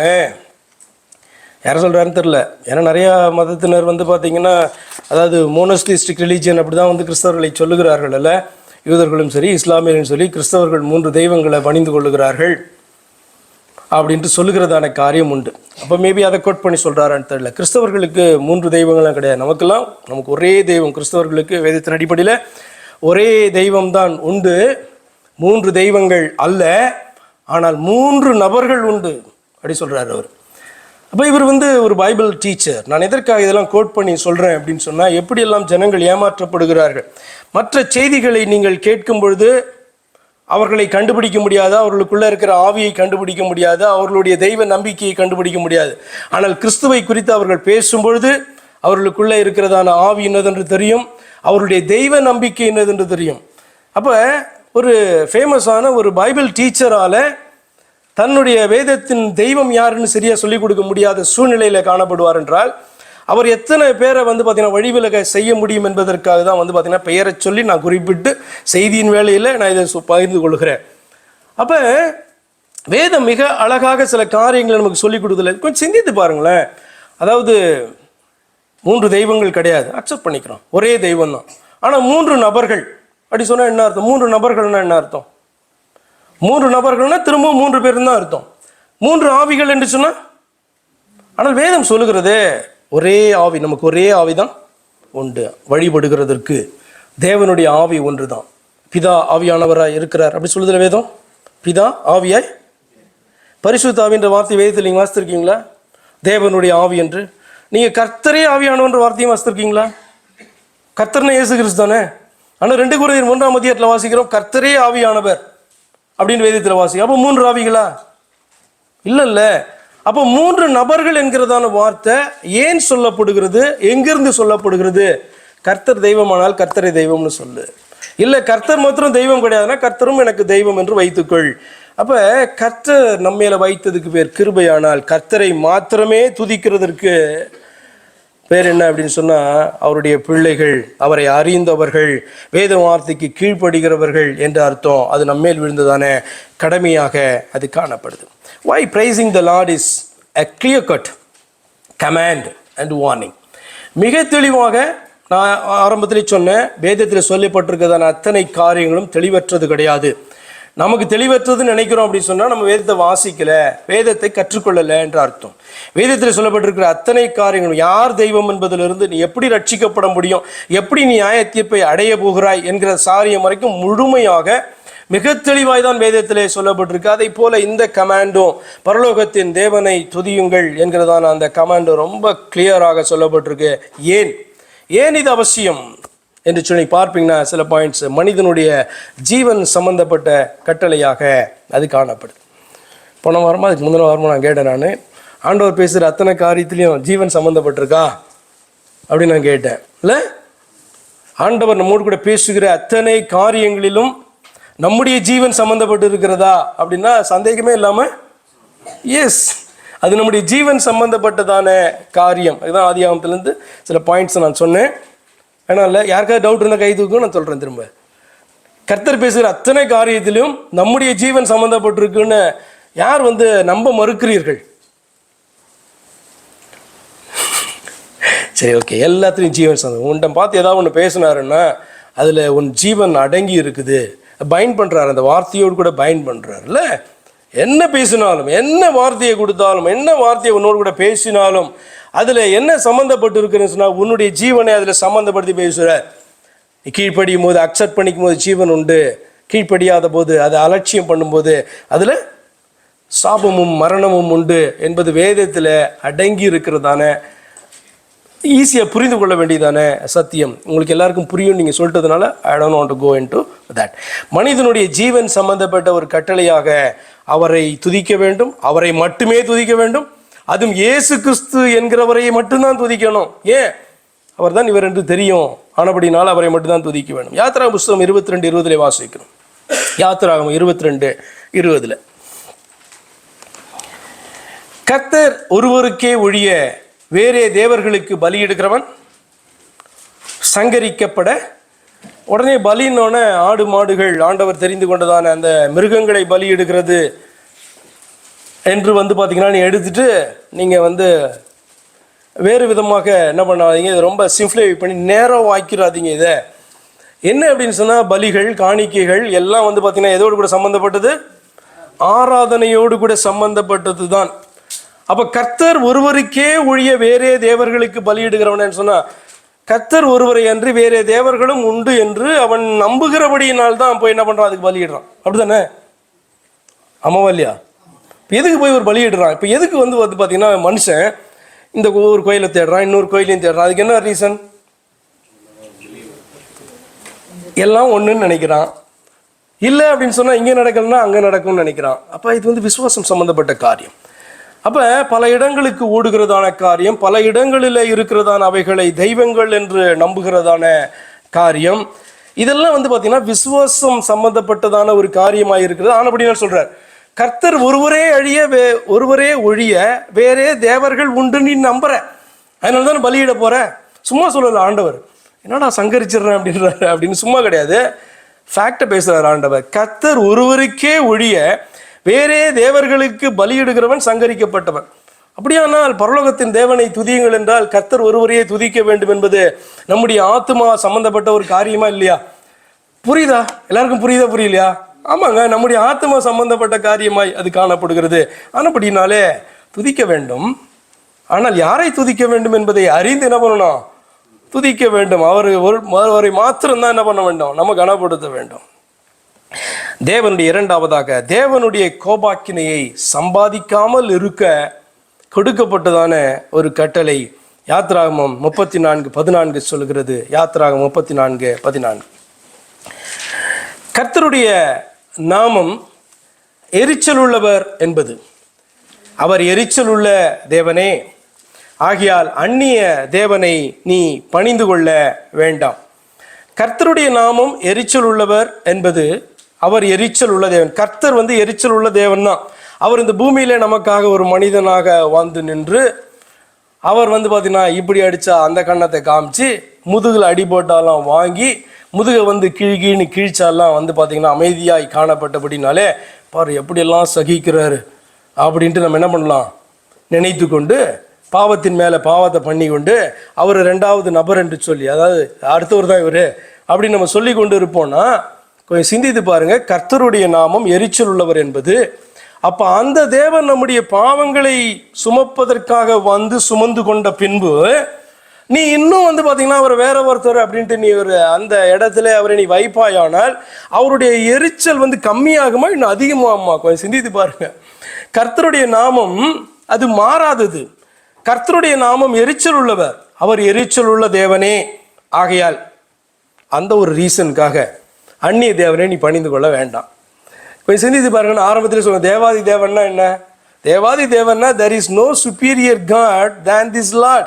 இந்த கர்த்தரை அன்றி வேற தெய்வம், பெரிய தெய்வம் அப்படின்ட்டு வேற இல்லை. இருந்தா பரவாயில்ல, இல்லை தேவாதி தேவன்னா இவர் தான். அதை போல கர்த்தருடைய நாமம் எரிச்சல் உள்ளவர், அவர் எரிச்சல் உள்ள தேவனே. இதில் அவர் காம்ப்ரமைஸ் பண்ண மாட்டாரு, உன்னை விட மாட்டாரு. நீ அவரை அன்றி வேற ஒன்றை என்ன பண்ணக்கூடாது? நீ நம்பவும் கூடாது, துதிக்கவும் கூடாது, ஆராதனைக்குள்ள கொண்டு வரவும் கூடாது. அர்த்தம் என்ன? உன்னுடைய சிந்தைக்குள்ளாக சர்ச்சுக்குள்ள உட்கார்ந்துருக்கியா, நீ ஆராதிக்கிறியா, இவ்வளவு நேரம் ஆராதித்து முடித்தோம், உன்னுடைய சிந்தைக்குள்ளெல்லாம் வேற ஒரு தெய்வத்தை கொண்டே வராத. தேவன் ஒருவர்ன்றதான அந்த கான்செப்ட் விட்டு வெளில போயிடாத. அந்த ஒருவர் யாருன்னு சொன்னால் ஆண்டவராகிய இயேசு கிறிஸ்து. அதை விட்டு நம்ம கொஞ்சம் விலகுவோம் என்று சொன்னாலும் விக்கிரகம் நமக்குள்ள வந்துடும். நீங்க விக்கிரகத்தை நோக்கி போவேன்னா விக்கிரகம் நமக்குள்ள எளிதாக வந்துடும். அந்நிய தேவனை நீ பணிந்து கொள்ள வேண்டாம், அது தேவனுடைய கோபாக்கினியை கொண்டு வரும் என்பதனால ஆண்டவர் நமக்கு என்ன பண்றாரு? கற்றுக் கொடுக்குறார். இது சொல்லும்போது நமக்கு இதான் இவர் பயங்கர புகழ் விரும்புகிறதான ஒரு தெய்வம் அப்படின்னு நீங்க நினைக்கலாம். இல்லை, அவர் பேசுறதெல்லாம் நமக்காக பேசுறாரு. உனக்காக நான் பேசிட்டு இருக்கேன், நீ என்னை துதிக்கிறது எனக்காக அல்ல உனக்காக என்று ஆண்டவர் சொல்லுகிறதான காரியம். அதான் துதிக்கு பாத்திரராக காணப்படுறார். அடுத்ததாக மிக தெளிவாக போதிக்கப்பட்டதான கட்டளையாக, எனக்கு தெரியல இந்த கட்டளையே எனக்கு புரியல அப்படின்னா பரவாயில்ல, ஆனால் மிக தெளிவாக போதிக்கப்பட்டதான கட்டளை ஆனப்படினாலே அது ஏன் செய்யணுன்ற அடுத்த பாயிண்ட்டுக்கு வரேன். என்ன மிக தெளிவாய் சொல்லப்பட்டிருக்கு பாருங்க. 1 சாமுவேல் புஸ்தகம் 7ஆம் அதிகாரம் 3-4. 1 சாமுவேல் 7ஆம் அதிகாரம் 3-4. அப்போது சாமுவேல் இஸ்ரவேல் குடும்பத்தார் யாவரையும் நோக்கி, நீங்கள் உங்கள் முழு இருதயத்தோடும் கர்த்தரிடத்தில் திரும்புவீர்களானால் அந்நிய தேவர்களையும் அஸ்தரோத்தையும் உங்கள் நடுவில் இருந்து விலக்கி உங்கள் இருதயத்தை கர்த்தருக்கு நேராக்கி அவர் ஒருவருக்கே ஆராதனை செய்யுங்கள். இவர் என்ன கற்றுக் கொடுக்குறாரு? இஸ்ரவேல் குடும்பத்தார் எல்லாரையும் பார்த்து என்ன பண்ணுறாரு? பேசுகிறாரு. எல்லாரும் ஆண்டவரை நோக்கி நான் திரும்பிடுவோம், எங்களை மீட்டெடுத்து கொண்டு வந்ததான கர்த்தரை நோக்கி நாங்கள் திரும்புவோம் என்று அவர்கள் ஒப்பு கொடுக்கிறார்கள். ஆனால் அவன் சொல்கிறான், உங்கள் முழு இருதயத்தோடும் கர்த்தரிடத்தில் திரும்பணும். பாதி நான் ஆண்டவர்கிட்ட திரும்புவேன், இது வேண்டாம், நீ அப்படி திரும்பவும் வேணாம், உன்னுடைய ஆராதனை எனக்கு வேணாம். அதான் ஆண்டவர் சொல்லுகிற காரியம். அப்போ நீங்கள் முழு இருதயத்தோடும் கர்த்தரிடத்தில் திரும்புவீர்களானால் நீங்கள் திரும்பினதை ப்ரூவ் பண்ணணும். என்ன செய்யணும்? நீங்கள் அந்நிய தேவர்களையும் அஸ்தரோத்தையும் உங்கள் நடுவிலிருந்து விலக்கி உங்கள் இருதயத்தை கர்த்தருக்கு நேராக்கி. என்ன இருதயத்தை கர்த்தருக்கு நேராக்கிறது? வர்ஷிப் ஸ்டைலில் என்ன அப்படின்னு சொன்னால், கர்த்தரை நோக்கி திரும்புகிறேன், கர்த்தரை ஏற்றுக்கொள்கிறேன், கர்த்தர் ஒருவர் என்று அக்செப்ட் பண்ணிக்கிறேன் என்கிறதான காரியத்திலே மாத்திரம் முடியல. வேற எதையாவது தெய்வம்னு நம்புகிறோமா அப்படின்னா அதெல்லாம் நோ அப்படின்னு சொல்லிட்டு அதெல்லாம் தள்ள சொல்கிறார். 2 சொல்கிறார், ஒன்று அந்நிய தேவர்களை தள்ளு, அஸ்தரோத்தை தள்ளு. அப்படி தள்ளிட்டு கர்த்தர் ஒருவருக்கே ஆராதனை செய் என்று சொல்லி கட்டளை கொடுக்கிறார். அப்பொழுது அவர் உங்களை பெலிஸ்தருடைய கைக்கு நீங்களாக்கி விடுவார் என்றான். அப்பொழுது இஸ்ரவேல் ஜனங்க சொல்கிறாங்க, இஸ்ரவேல் புத்திரர் பாகால்களையும் அஸ்தரோத்தையும் விலக்கிவிட்டு கர்த்தர் ஒருவருக்கே ஆராதனை செய்தார். இன்றைக்கு கிறிஸ்தவர்களை தான் செய்யணும். கிறிஸ்தவர்கள் கர்த்தர் கர்த்தர் என்று சொல்லுகிறதான ஏசு கிறிஸ்துவுக்கு ஆராதனை செய்ய வேண்டுமானால் இது தெய்வம் அது தெய்வம் என்று சொல்லுகிறதெல்லாம் என்ன பண்ணணும்? ஃபர்ஸ்ட் இல்லைன்னா ஏசு கிறிஸ்துவனுடைய ஆராதனை தேவையும் கிடையாது, அவர் அதை அங்கீகரிக்க போறதும் கிடையாது. இந்த வசனம் பார்த்தீங்கன்னா கிறிஸ்தவர்களை நோக்கியும் சொல்லப்படுகிற காரியம்தான். இஸ்ரவேல் புத்திரர் கிறிஸ்தவர்கள் பாகால்களையும் அஸ்தரோத்தையும் விலக்கி விட்டு, எங்க பாகால் இருக்கு எங்க அஸ்தரோத்து இருக்கு, எப்ப கர்த்தர் ஒருவர் மட்டுமே எனக்கு தெய்வம் கிடையாதுன்னு நீ நினைக்கிறியோ, அல்லது அந்த ஒருத்தர் சொன்னார் அல்லவா, 3 தெய்வங்கள் கிடையாது ஒரே தெய்வம் தான், 3 நபர்கள் என்று சொன்னார் அல்லவா, 3 நபர்கள் அல்ல என்று வேதம் சொல்லுகிறது. அப்ப கர்த்தர் ஒரு நபரானால், கர்த்தர் மட்டுமே தெய்வமானால், கர்த்தருக்கு மாத்திரமே ஆராதனை செய்ய நீ விரும்புவாயானால் மற்றதெல்லாம் தெய்வம் நினைச்சிட்டு இருக்க பாரு, அதெல்லாம் தெய்வம் கிடையாது. அதை முதலாவது இருதயத்திலிருந்து தள்ளு. உன் நம்பிக்கையிலும் தள்ளிட்டு நீ கர்த்தருக்கு ஆராதனை செய். நீ ஆராதனை செய்யறேன்னு அர்த்தம், தெய்வத்தை தொழுது கொள்ளுகிறாய் என்று அர்த்தம், பரலோகத்தின் தெய்வத்தை நீ ஆராதிக்கிறாய் என்று சொல்லி அர்த்தம். அதனால்தான் எலியா சொன்னான், 1 ராஜாக்கள் 18ஆம் அதிகாரத்தில் ஆலோசனை வேளையில் பார்த்ததான அந்த பகுதியில் வரும், கர்த்தர் தெய்வமானால் அவரை பணிந்து கொள்ளுங்கள், பாகால் தெய்வமானால். எவ்வளோ அழகான ஆப்ஷன் பாருங்களேன். எலியா சகல ஜனத்தண்டைக்கும் நீங்கள் எந்த மட்டும் 2 நினைவுகளால் குந்தி குந்தி நடப்பீர்கள், கர்த்தர் தெய்வமானால் கர்த்தரை பின்பற்றுங்கள், பாகால் தெய்வமானால் அவனை பின்பற்றுங்கள் என்றான். அப்போ மிக தெளிவாக அந்த ஆப்ஷன் அப்பையிலேருந்து கொடுக்கப்பட்டு தான் கொண்டு இருக்கு. இப்போ சுரேஷ் ராமச்சந்திரன் மாத்திரம் அந்த ஆப்ஷனை கொடுக்கல, வேதம் தொடர்ந்து கொடுக்குது. இப்போ நானும் கொடுக்குறேன், கர்த்தர் மட்டும் தெய்வமானால் கர்த்தரை தொழுதுகொள், இல்லை 3 பேர் தான் தெய்வமானால் 3 பேரையும் தொழுதுகொள், 3 நபர்களையும் தொழுதுகொள். என்ன அப்படின்னு சொன்னால் அதில் 1 பாகால், இன்னொன்று அஸ்தரோத்து, அது கூடயும் கர்த்தரை வச்சிட்டு இருக்கேன்னு நீ நினைக்கிற பாரு, அது கர்த்தர் கிடையாது. சொல்றது புரியுதா? மனசிலாகுதா? அப்ப அன்றைக்கு சொல்லப்பட்ட காரியமாக தான் இன்றைக்கு சொல்லப்படுகிற காரியமாக தான், கர்த்தர் தெய்வமானால், கிறிஸ்தவர்களை கர்த்தர் என்ற இயேசு கிறிஸ்து உங்கள் தெய்வமானால் கர்த்தரை தொழுது கொள்ளுங்கள். இல்லை இல்லை, கர்த்தர் 3 பேரிலே அவரும் ஒரு நபர் என்று சொல்வாயானால் நீ விக்கிரகத்தை தொழுதுகொள். என்ன அதுக்கு பேர் பாகால்னு இருக்காது, இன்னைக்கு அஸ்தரோத்துன்னு இருக்காது. அதுக்கு பேர் பார்த்தீங்க அப்படின்னு சொன்னால் வேறொன்றை சொல்லி நீ தொழுது கொள்ளுவாய். ஆனால் அதே காரியம்தான் தொடர்ந்து வருகிறது. எந்த பாவம் இஸ்ரவேல் ஜனங்களுக்குள்ளாக வந்ததோ, எது அவர்களை சாபத்தீடு ஆக்கினதோ, எது கர்த்தர் அவர்கள் மேலே கோபாக்கினை கொள்ளும்படியாய் கர்த்தருக்கு எரிச்சல் மூட்டியதோ, அதே காரியத்தை இன்றும் நாம் செய்து கொண்டிருப்போம். ஆனால் கொஞ்சம் சிந்தித்து பாருங்க, யாரை ஆராதித்து கொண்டிருக்கோம். அதனால சிந்தித்து பார்ப்போம், யாரை ஆராதித்து கொண்டிருக்கிறோம், யாரை ஆராதிக்கும்படியாக பழக்குவிக்கப்பட்டிருக்கிறோம். ஆராதிக்கும் போது யார் நம்முடைய சிந்தைக்குள்ள வர்றா, யாரை தெய்வம் என்று இந்த நாளில் நாம் பார்த்து கொண்டிருக்கிறோம். அழகாக வேதம் சொல்கிறது, கர்த்தர் ஒருவருக்கே ஆராதனை செய்தார்கள் என்று சொல்லி மனம் திரும்பி கர்த்தர் ஒருவருக்கே ஆராதனை செய்தார்கள் என்று வாசிக்கிறோம். மத்தேயு 4 லூக்கா 4ஆம் அதிகாரத்திலையும் ஆண்டவராகிய இயேசு கிறிஸ்து சொன்னதான ஒரு வார்த்தை, அப்பாலே போ சாத்தானே, உன் தேவனாகிய கர்த்தரை பணிந்து கொண்டு அவர் ஒருவருக்கே ஆராதனை செய்வாயாக.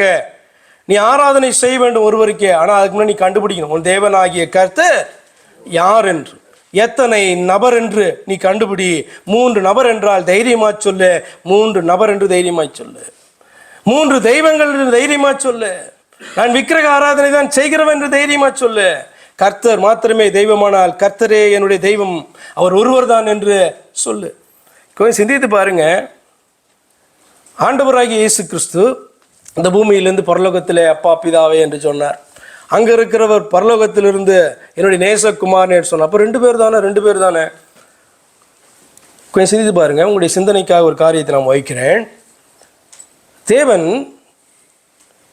வானாதி வானங்களும் கொள்ளாதவர், அதாவது எல்லா இடத்திலும் நிரம்பி இருக்கிறவர் என்று நீங்க நம்புறீங்கல்ல? நம்பாத கிறிஸ்தவர்கள் யாராவது உண்டா? நாம் இங்கிருந்து நார்த் போல்லேருந்து, பூமியை சொல்கிறேன், நார்த் போல்லேருந்து சவுத் போலுக்கு நம்மளால் என்ன பண்ண முடியாது? இல்லை போக முடியாதுல்ல, பேச முடியாது. என்ன அப்படின்னா கம்யூனிகேஷன் ஒயர் வேணும், இல்லை சேட்டலைட் ஹெல்ப் பண்ணணும், ஏதாவது பண்ணணும். நான் கேட்குறேன், ஆண்டவர் நார்த் போல்லேருந்து சவுத் போல், நார்த் போலில் யார் இருக்காரு? இப்படி எடுத்துக்கோங்க, வானாதி வானங்கள் எல்லா யூனிவர்ஸ்க்கெலாம் போகணும். இந்த பூமியை ஜஸ்ட் எடுத்துக்கோங்க. பூமியில் நார்த் போலில் ஆண்டவராக இயேசு கிறிஸ்து இருந்தால், சவுத் போலில் ஆண்டவராக இயேசு கிறிஸ்து இன்னொருத்தராக இருப்பார். எல்லா இடத்துலையும் இருக்கவர் தானே. அப்போ இவர் பேசுகிறாரு, இவர் கம்யூனிகேட் பண்ணுறாரு ஒரு இடத்துல, அவருக்கு ஃபோன்லாம் தேவை கிடையாது. இங்கேருந்து அவர் பேசுகிறாரு அப்படின்னு சொன்னால் அவர் வேற ஒருத்தர் பேசுகிறாரு பாரு, உனக்கு தெய்வத்தை தெரில. என்னென்ன அடிப்படையாக என்ன நம்ப மாட்டேன்றா, தேவன் எல்லா இடத்துலையும் இருக்கிறான்றதை நம்ப முடியல. அப்படிப்பட்ட ஒரு மனுஷன், உனக்கு அதை முதலாவது கற்றுக் கொடுக்கணும். தேவன் வந்து எல்லா இடத்துலையும் இருக்கக்கூடிய அவ்வளோ பெரியவர் தெரியுமா அப்படின்னு உனக்கு முதலாவது சொல்லிக் கொடுக்கணும், சின்ன பிள்ளைக்கு சொல்கிற மாதிரி. அப்போ பரலோகத்தில் இருந்து கொண்டு பூமியில் அவரால், பூமியில் மாத்திரம் இல்லைங்க, எங்கேயுமே அவரால் இருக்க முடியும். இங்கேருந்து அவர் பேசுகிறாருன்னா இன்னொருத்தரை பேசுகிறாரு நீங்கள் நினச்சிட்டு இருந்த அப்படின்னா நீ 2 பேரும் தான் சொல்லுவேன். நீ உன்னுடைய மைண்டுக்குள்ளே 2 பேரும் தான் வரும். மைண்டுக்குள்ளே 2 பேர் தான் வச்சு ஆராதி. இப்போ எந்த 2 பேர்? 2 ஆவிகளை, 2 பிசாசுகளை வச்சு நீ ஆராதித்து கொண்டு இருப்ப, இல்லைன்னா 3 பிசாசுகளை வைத்து ஆராதித்து கொண்டு இருப்ப. அப்போ அடிப்படையாக தேவனை குறித்ததான ஒரு சின்ன கொஞ்சம் அறிவு, ஒரு 5வது படிக்கிற பிள்ளைக்கு இருக்கிறதான ஒரு அறிவு, அதுக்கு புரியும்ல எல்லாத்துலேயும் இருக்கிறார் அப்படின்னு சொன்னால் அவர் இங்கே போய் அங்கே போய் பேசணும். இங்கே வந்து அங்கே இருக்கிறவருக்கு கட்டளை கொடுக்க வேணாம். இங்கேருந்து பேசினா தான் அவர் தன்னிடத்தில் தான் பேசுகிறார். இப்போ நம்ம பேசணும்னா, இப்போ இன்னும் சொல்கிறேன் புரியுமே, இப்போ நான் பேசணுன்னா நான் என்கிட்ட பேசணுன்னா எப்படி பேசுவேன்?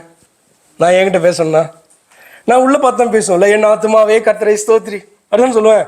டேய் ராஜ் சொல்கிற பேச கீழ்படுறா அப்படின்னு நான் எனக்கு தான் சொல்லிக்கணும்.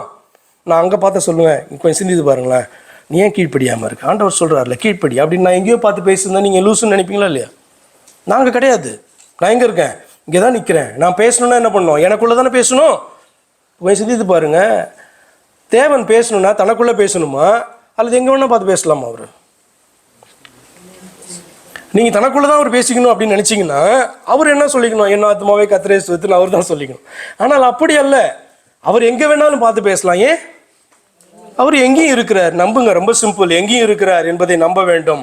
ஆனபடினாலே அவர் 2 நபராக இருக்கிறாரு, 3 நபராக இருக்கிறார்ன்றது பக்கா ஃப்ராடு, ஏமாற்றுத்தனமான காரியம் என்பது மாத்திரமல்ல, அந்த ஆராதனை அது எங்கே கொண்டு போகிறது, எப்படி ஆண்டவருடைய அந்த கற்பனையை மிக எளிதாக நம்முடைய ஆத்துமாவை வந்து மீற வைக்கிறது என்பது நமக்கு புரிய வேண்டும். அடுத்ததாக, ஏன் மிக தெளிவாக போதிக்கப்பட்ட கற்பனை அப்படின்னு சொன்னேன், ஏன் இது அவ்வளோ முக்கியம் அப்படின்னா, மிகப்பெரிய வஞ்சனையிலிருந்து நம்முடைய ஆத்துமா தப்ப வேண்டும் என்பதற்கு கொடுக்கப்பட்டதான ஒரு கற்பனை.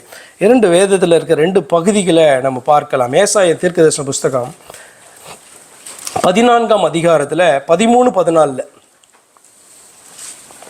13-14 இருக்கிற வசனங்களை வாசிக்கலாம். ஏசாயா 14:13-14.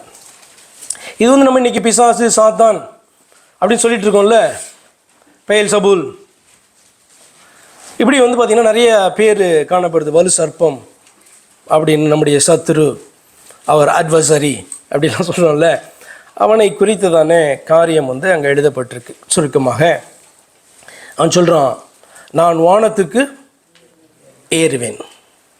ஆங்கிலத்தில் சொன்னால் தான் நல்லா இருக்கும்ல, I will ascend into heaven. ஏன்னா வானம் அப்படின்னு சொன்னோன்னே நம்ம என்ன பண்ணுறோம், நம்ம புதிய ஏற்பாட்டில் வந்து பார்த்தீங்க அப்படின்னு சொன்னால் ஹெவன் அல்லது பரலோகம் அப்படின்னா ஒன்றுன்றோம், வானம், வானங்கள் அப்படின்னா வேறு ஏதோ அப்படின்ற மாதிரி நினைக்கிறோம். அப்படி அல்ல. நீங்கள் ஆதியாகம புஸ்தகத்தில் வாசிக்கிறீங்கள, ஆதியிலே தேவன் வானத்தையும் பூமியையும், ஆங்கிலத்தில் he created heavens and earth அப்படி இருக்கும். அதாவது வானங்கள் அப்படின்னு சொன்னால் அது ஹெவனை குறிக்குது. ஹெவன் ஆண்டவர் வாசம் பண்ணுகிற பரிசுத்த ஸ்தலம் என்று சொல்லி நாம் அறியாதிருக்கிற அந்த உன்னதம் என்று சொல்லப்படுகிறதான அந்த வார்த்தை, அவர் அவ்வளோ பெரியவர் அப்படின்றதை குறிக்கிறதான வார்த்தை. அப்போ நான் வானத்துக்கு ஏறுவேன் அப்படின்னு சொன்னால் நான் ஹெவனுக்கு ஏறுவேன். தேவனுடைய நட்சத்திரங்களுக்கு மேலாக என் சிங்காசனத்தை உயர்த்துவேன். சிங்காசனம் அங்கே ஒரு சேரை போட்டு உட்காரோம் அப்படின்னு அர்த்தம் இல்லை, தன்னுடைய அத்தாரிட்டியை குறித்து பேசுகிறான். என்னுடைய அத்தாரிட்டியை தேவனுடைய அத்தாரிட்டிக்கு சமமாக நான் உயர்த்துவேன் என்று சொல்லுகிறான். I will exalt my throne above the stars of God. வடபுறத்தில் உள்ள ஆராதனை கூட்டத்தின் பர்வதத்தில் வீற்றிருப்பேன். ஆராதனை கூட்டத்தின் பர்வதத்தில் வீற்றிருப்பேன் என்ன அர்த்தம்? ஆமா, ஆராதனையை பெற்றுக்கொள்ளுகிறவனாக ஆராதனை கூட்டத்தின் பர்வதத்தில் இருந்து நான் ஆண்டவரை ஆராதிப்பேன் என்று அல்ல, ஆராதனை கூட்டத்தின் பர்வதத்தில் நான் வீற்றிருப்பேன்னா நான் உட்கார்ந்து அந்த மகிமையெல்லாம் என்ன பண்ணுவேன், நான் பெற்றுக்கொள்வேன். 14 வசனம், நான் மேகங்களுக்கு மேலாக உன்னதங்களில் ஏறுவேன், உன்னதமானவருக்கு ஒப்பாவேன். அதாவது the most high என்று சொல்லப்படுகிற அந்த தெய்வத்திற்கு நான் ஒப்பாவேன், சமமாவேன் என்றும் நீ உன் இருதயத்தில் சொன்னாயே. இது வந்து ஒரு பகுதி. இந்த பகுதியில் நீங்கள் பார்க்குறீங்க, ஆராதனை தனக்கு வேணும்னு விரும்பினதான ஒருவன் காணப்படுகிறான். ஒருவர் வந்து ஆண்டவர், ஒருவர் வந்து நம்முடைய ஆண்டவராகிய இயேசு கிறிஸ்து, நம்மளை உண்டாக்கின தெய்வம். இன்னொருத்தருக்கு இதே ஆசை காணப்படுது. என்ன, இவருக்கு ஆசை எல்லாம் கிடையாது, நம்முடைய நன்மை, அவர் யார் என்பதை நாம் அறிந்து கொள்ளும் போது உண்டாகிற துதியை குறித்து, அது எப்படி நமக்கு நன்மையை கொடுக்கும், எப்படி நமக்கு ஜீவனை கொடுக்கும் அப்படின்றதை குறித்து ஆண்டவர் பேசுகிறார். இன்னொருத்தன் வந்து பார்த்தீங்கன்னா இந்த பக்கம் இதே ஆராதனை, நம்முடைய ஆராதனை அவனுக்கு வேணும், நம்முடைய துதிகள் அவனுக்கு வேணும் அப்படின்னு இன்னொருத்தன் விரும்புகிறதை இந்த பகுதி சுட்டி காண்பிக்கிறது. அடுத்தா எசேக்கியேலின் புஸ்தகம் 28ஆம் அதிகாரத்தில் எசேக்கியேல் 28:14-16 என்ன பார்க்குறோம்? இதில் இருக்கிற வஞ்சனை. ஏன் வந்து இன்றைக்கு கிறிஸ்தவர்கள் ஆராதனை வந்து பார்த்தீங்கன்னா ரொம்ப வந்து துதிக்க மாட்டேன்றீங்கன்ற பாயிண்ட்டுக்கு நான் வரல. யாரை துதிக்கிறாங்க, முதலாவது யாரை துதிக்கிறாங்க, எதுக்கு இம்பார்ட்டன்ஸ் கொடுத்து துதிக்கிறாங்க என்கிறதான பாயிண்ட்டுக்கு ஃபஸ்ட்டு வருகிறேன் நான். அடுத்தது வந்து பார்த்திங்கன்னா துதிக்கிறோம், துதிக்கல, ஏன் துதிக்காமல் இருக்கிறோம்? அறியாமையினாலா, மடமையினாலா, கடமையை மறந்ததுனால? அதெல்லாம் அடுத்து சிந்தித்து பார்க்க வேண்டியதான அடுத்த காரியம். எசேக்கியேல் 28:14-15-16 நீ காப்பாற்றுகிறதற்காக அபிஷேகம் பண்ணப்பட்ட கேருப் தேவனுடைய. அப்போ அடிப்படையாக தேவன் வந்து இப்படி ஒரு அற்புதமான ஒரு ஏஞ்சலை வந்து உண்டாக்குறாரோ, அந்த ஏஞ்சலுக்கு அடிப்படையாக கொடுக்கப்பட்டதான பணி என்னவா இருந்து? காப்பாற்றுகிறதற்காக அபிஷேகம் பண்ணப்பட்ட கேரு. மிகப்பெரியதான ஒரு காரியம் என்னென்னா, ப்ரொடெக்ட் பண்ணுறதுக்கு, பாதுகாக்கிறதுக்கு ஒரு தலைவனாக. இப்போ தாவீது வந்து பார்த்தீங்க அப்படின்னு சொன்னால் ராஜா அப்படின்னா ராஜாவுக்கு என்ன பார்த்து காணப்படுது? ப்ரொடெக்ட் பண்ண, தன்னுடைய ஜனங்களை ப்ரொடெக்ட் பண்ணும், பராமரிக்கணும் அப்படின்றதான ஒரு காரியம் தாவீது காணப்படுச்சா இல்லையா? இப்போ உதாரணத்துக்கு பச்சை தேவாலை பார்க்கிறான், பச்சை தேவால் மேலே இச்சை கொண்டு பச்சை தேவாலை எடுத்துக்கொள்கிறான். நீங்கள் பார்க்குறீங்கல்ல, பச்சை தேவாலை காக்க வேண்டிய கடமை யாருக்கு காணப்படுச்சு? முதலாவது தாவீதுக்கு தானே. பச்சை தேவாலுக்கு அவளை காப்பாற்ற வேண்டிய, பாதுகாக்க வேண்டிய, பராமரிக்க வேண்டிய, ஒரு கார்டியனாக இருக்க வேண்டியதான கடமை முதல் காணப்படுகிறது யாருன்னா அந்த தேசத்தின் ராஜாவாகிய தாவீதுக்கு. ஆனால் அவனும் என்ன பண்ணான்? அவளை எடுத்துக்கொண்டான் இல்லையா?